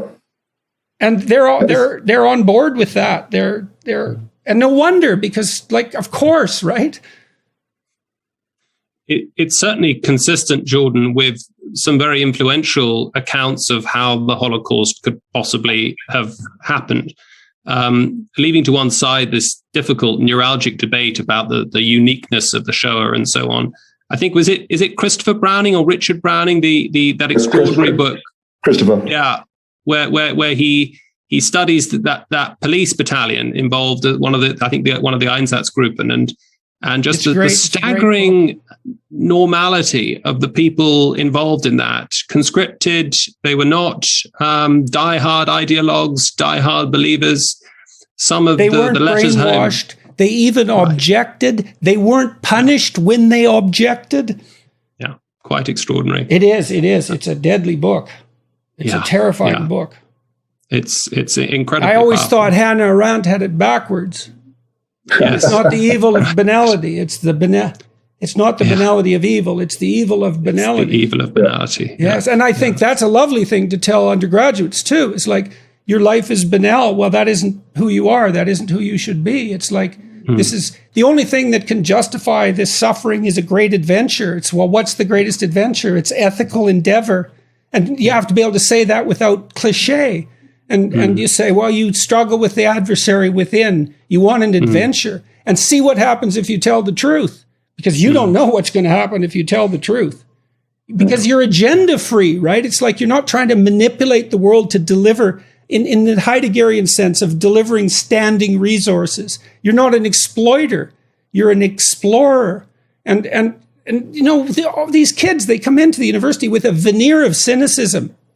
And it's this deep because they're only 18, they're 19. There's no cynicism there at all. And then that cynicism is fed and they get more cynical and angry because, well, they came to the place of wisdom and were turned away with more cynicism. Now, I was going to tell you guys, I talked to Yeonmi Park, and I posted this video the other day, and she's a defector from North Korea, and we went through her story. And she wrote this book called In Order to Live, which is a harrowing book, although I don't think it's as harrowing to read as it is harrowing to talk to her. But in any case, her book ends in 2016. So I asked her, what did she do after 2016? And she went through high school and university in South Korea, high school and all the primary school in 1 year, locked herself in a room basically and went through it all in 1 year, and then went to a South Korean university. And they're hard, South Korean universities. And then after she wrote her book, which was inspired, by the way, by George Orwell's Animal Farm, it was very interesting, she went to Columbia to take a humanities degree. And I thought, well, what a remarkable story. This girl escapes from starvation and famine and cruelty and totalitarianism in North Korea, slavery in China, makes her way to New York and goes to Columbia University. She said it was the dream of her father that she be educated. And I said, how was it? She said it was a total waste of time and money. And I said, it shocked me. It really shocked me because we just had a talk about the ennobling possibility of literature, let's say, with regard to Orwell. And I said, it was the only time in the whole conversation that I actually saw her cynical, which is really something to say given what she'd been through. I said, that can't be right. That can't be right. Like, surely there was one professor, there was one course that led you down the road of the perennial philosophy, let's say, or that held up that golden thread. And she said, well, I took a human biology course. I learned about evolution, but it got politically correct near the end. And that was it. She couldn't say one thing about it. And so, well, if that's what young people are receiving when they go to an august institution like that, it's no bloody wonder their cynicism is redoubled, especially when that's what's taught to them. We're all power-mad oppressors and despoilers of the planet and then avatars of our group power. It's like, how could you come out of that anyway but entirely dispirited and also angry? Well, I've got to say, just speaking in defense of my own students, or at least the system as I've experienced it, my students have been, quite extraordinary and very, very promising, and they seem to have not really picked up any of these kind of ideological pathologies. But I think we, at the same time, do have to sit back and look at the problem more widely. And Nigel and I have spoken about this an awful lot in the last few years through his experiences in Oxford and similar experiences here in Cambridge, that there does seem to be a crisis of the university in the West, a sense of, you might call it an identity crisis, a sense that we can't any longer answer the question, what are universities for? There's one traditional way of thinking about that, and that is to say, roughly speaking, they're for the pursuit of truth and goodness and beauty, and it's going to be chaotic and messy.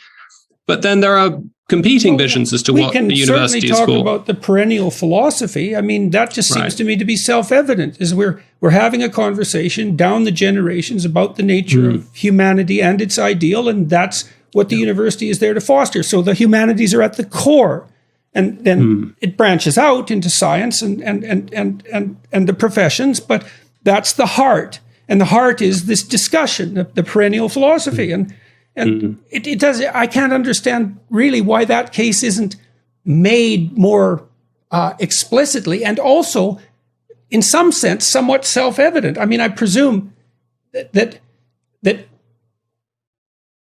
I can't understand why we're so weak in the face of this criticism. It's like, what the hell's wrong with us? Is it because we're called to be explicit about things that we don't know how to be explicit about? We're taken aback by the critique in some sense. I think part of the problem, Jordan, might be just a structural one, that the university is no longer a university, but much more a multiversity, and that we are, as it were, increasingly fragmented, sometimes for very good reasons, into increasingly specialized silos, often even within the same overarching discipline. I mean, one of the things I love one of the reasons I love working in a divinity faculty is that it does, as it were, have a single, roughly speaking anyway, a single organizing horizon. And so that I can have colleagues who are sociologists or anthropologists, they work in Eastern religions. I'm a philosopher, but there are theologians, historians, textual specialists, and so on. Roughly speaking, we're part of a single ecosystem, but that is not the case elsewhere. And so there's a kind of fragmentation that makes it very, very difficult to have the sorts of conversations that we've been having. It's a Tower of Babel, right? Everybody's speaking voices different languages. Yeah. Perspectives. Yeah. And what happens after that? That's the flood. It's not been my experience among my humanities colleagues that what they think they're about are the kinds of deep existential questions that the perennial philosophy raises. I think a lot of them have lost sight of what they're doing and why they're doing it. And I think that's part of the problem. I mean, certainly when I studied history here in the 1970s, most of it was mind-boring. It was soul-destroying. It was really tedious because apart from the few courses where actually moral questions were raised, or even religious ones, it wasn't really clear what the point of this stuff was. I mean, if I can say so, Nigel, I think we have a special responsibility as theologians, or those who work within theology, which used to be, of course, the queen of the sciences. The idea being that it was a discipline, not so much a discipline, but a kind of ecosystem of different disciplines that did at least have some story to tell about how all the different avenues of human inquiry could fit together and what place they might have. Now, even if that's completely wrong, it as it were, what would be required to displace that integrated system would be a rival integrated system that was at least comparable in terms of explanatory power and capacity to accommodate all these different different approaches. Well, so in some sense, your claim, I think, is that if that unitary principle is lacking, and we talked about the unitary principle as the spirit that engenders the perennial philosophy, if that unitary spirit is fragmented and lacking, then something corrupt comes in to fill the void, or something partial, or something limping and crippled in some sense, right? A pathologized religion. And then that, of course, leads to the question, well, how do you know when a religion is pathologized and when it's not? But we got there to some degree there today. We say, well, part of the hallmark of a religion that's got its act together in some sense is that it locates evil within rather than without. And that's an interesting proposition, and seems at least worthy of consideration. And that's important because it generates humility and therefore generates a certain restraint in the way you treat other people you disagree with. If you don't have that, you can't have a liberal space. You have people shouting at each other. So I think that's really, really important. I mean, and maybe part of it too is the Socratic insistence upon ignorance. It's like, I'm fundamentally ignorant and prone to malevolence. Fix me, right? Yeah. It's something like that. Yeah. Yes. And I mean, who would argue with that? Well, Socrates might argue with it. I mean, Socrates, he does think that knowledge is key, that ignorance is the awareness of our epistemic finitude is crucial. He thinks malevolence and wrongdoing is just a failure of knowledge, so that, as it were, moral failure is a kind of cognitive failure, or is an epistemic failure. And I mean, Aristotle can't handle that at all. He thinks that there's actually something deep within us that leads us to go wrong. But yes, I mean, that Socratic idea, the Socratic principle of dialectical diversity, that is to say, of kind of fruitful friction between two or more positions. I think that model, which is at the heart of the Oxford and Cambridge model, that is to say, broadly, we do have lectures and we do have seminars for graduate students, but that sort of the idea of a tutor in a room, a supervisor with 1, 2, possibly 3 students, and as it were, modeling that kind of dialogical, collaborative inquiry into the truth is that's what we're doing right now, hopefully. Right, and you, like I said, it's very difficult to overstate the audience hunger for that. It's especially when it's working. I mean, people are drawn to it and very pleased that it's happening. And there's public demand for it. I mean, when I talked, when I talked to Harris in Dublin and London, we had like 8,000 and 10,000 people, and it was a good faith conversation, and when we asked the audience if they wanted to switch to Q&A or continue the dialogue, they were overwhelmingly in support of continuing the dialogue. And we've underestimated public intelligence, partly because of technological shortcoming, I think, is that there's a hunger for this, and it's being fed by ideologies. If it isn't fed properly, it's fed by ideologies. And I don't know what to make of the ignorance versus malevolence idea. I mean, it's a little of column A and a little of column B, because I do see the delight. Like, let me tell you a quick story. So you tell me if you think this is ignorance or malevolence. So when I debated Slavoj Žižek, I did a 15-minute critique of the Communist Manifesto, and there were a lot of radical leftists in the audience, and they'd come to hear Žižek, take me apart, although that isn't what happened in the discussion. We just had a discussion. And I mentioned at one point that the Communist Manifesto was an incitement to bloody violence and mayhem. And like a fifth of the audience laughed and cheered.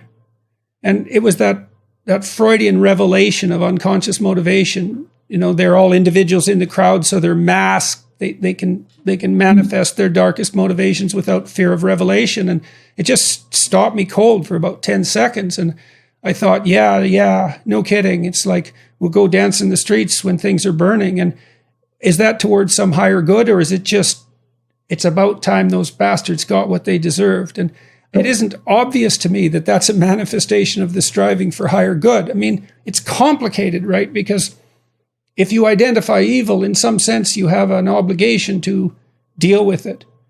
But then if you don't identify the evil that's within and you externalize it, your motives are suspect right away, because it's just too convenient. And you might say, well, that's ignorance. And I do think that's part of it. But the convenience factor it can't be overlooked. Like, first of all, your moral obligation is only to persecute those who are evil. So that lifts a huge weight off your shoulders. And then you get to do anything terrible you want because you've identified the adversary himself and it's not you. And if that's ignorance, it's so deep that it transforms itself at that point into a kind of willfully blind malevolence. That's how it looks to me. Certainly, that's true. I've been reading more and more of René Girard recently, and the way he describes these sort of crowd pathologies and the way that a kind of a mob can, as it were, lose its mind through mimetic desire, through simply imitating what they take the rest of the crowd to be doing. I find they're imitating a central animating spirit too, right? I mean, they're imitating something that you might think of as technically satanic, and that animates the entire crowd. And it's very difficult to explain something like Nazi Germany without going down that pathway. Yes, I think that's certainly right. And I think the problem in the modern context is that technology and social media in particular, of course, has kind of catalyzed that kind of that mania, that more malevolent spirit in the crowd, and it's escalated that the possibilities of ostracism and kind of digital star chambers and cancel culture and so on and so forth.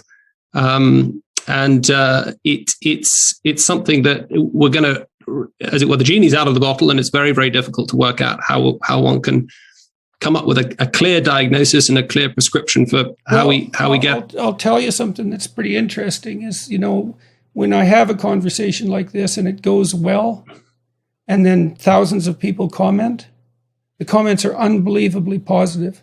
And so it's possible for that conversation to be depathologized in the presence of the appropriate conversation. I mean, if you look at that conversation with Yeonmi Park, that the comments are so unbelievably positive that it's difficult to. They're as positive in a shocking way as Twitter mob comments can be shocking in a negative way. And so then it's up to people who can engage in an intense dialogue at the edge of what we know to do so, and I think increasingly to do so publicly, because the technology affords us that possibility. Yeah. Yes, it's not all bad, and it can offer forms of belonging, even though it's only virtual belonging, that can really satisfy an urge for community and a sense that the atomization that we've seen over the last few decades can be overcome. Yeah, and I think it affords the possibility too of these dialogical investigations that might have been isolated to Cambridge and Oxford to become part of the public dialogue. Wouldn't that be something? So, I'm pretty sure both sides would benefit from that sort of exchange. And another ground of hope is my consistent experience has been that the noisy, shouty, illiberal people are a minority. There's a much larger majority of people who are uncertain and intimidated, but in the right circumstances could be liberated and would welcome this kind of honest, rational give and take of reason kind of exchange. So I think that's a ground for hope too. Whatever the disadvantages that the disinhibiting effects of social media are. Well, maybe we could get fortunate and continue this conversation at some point at Cambridge or Oxford.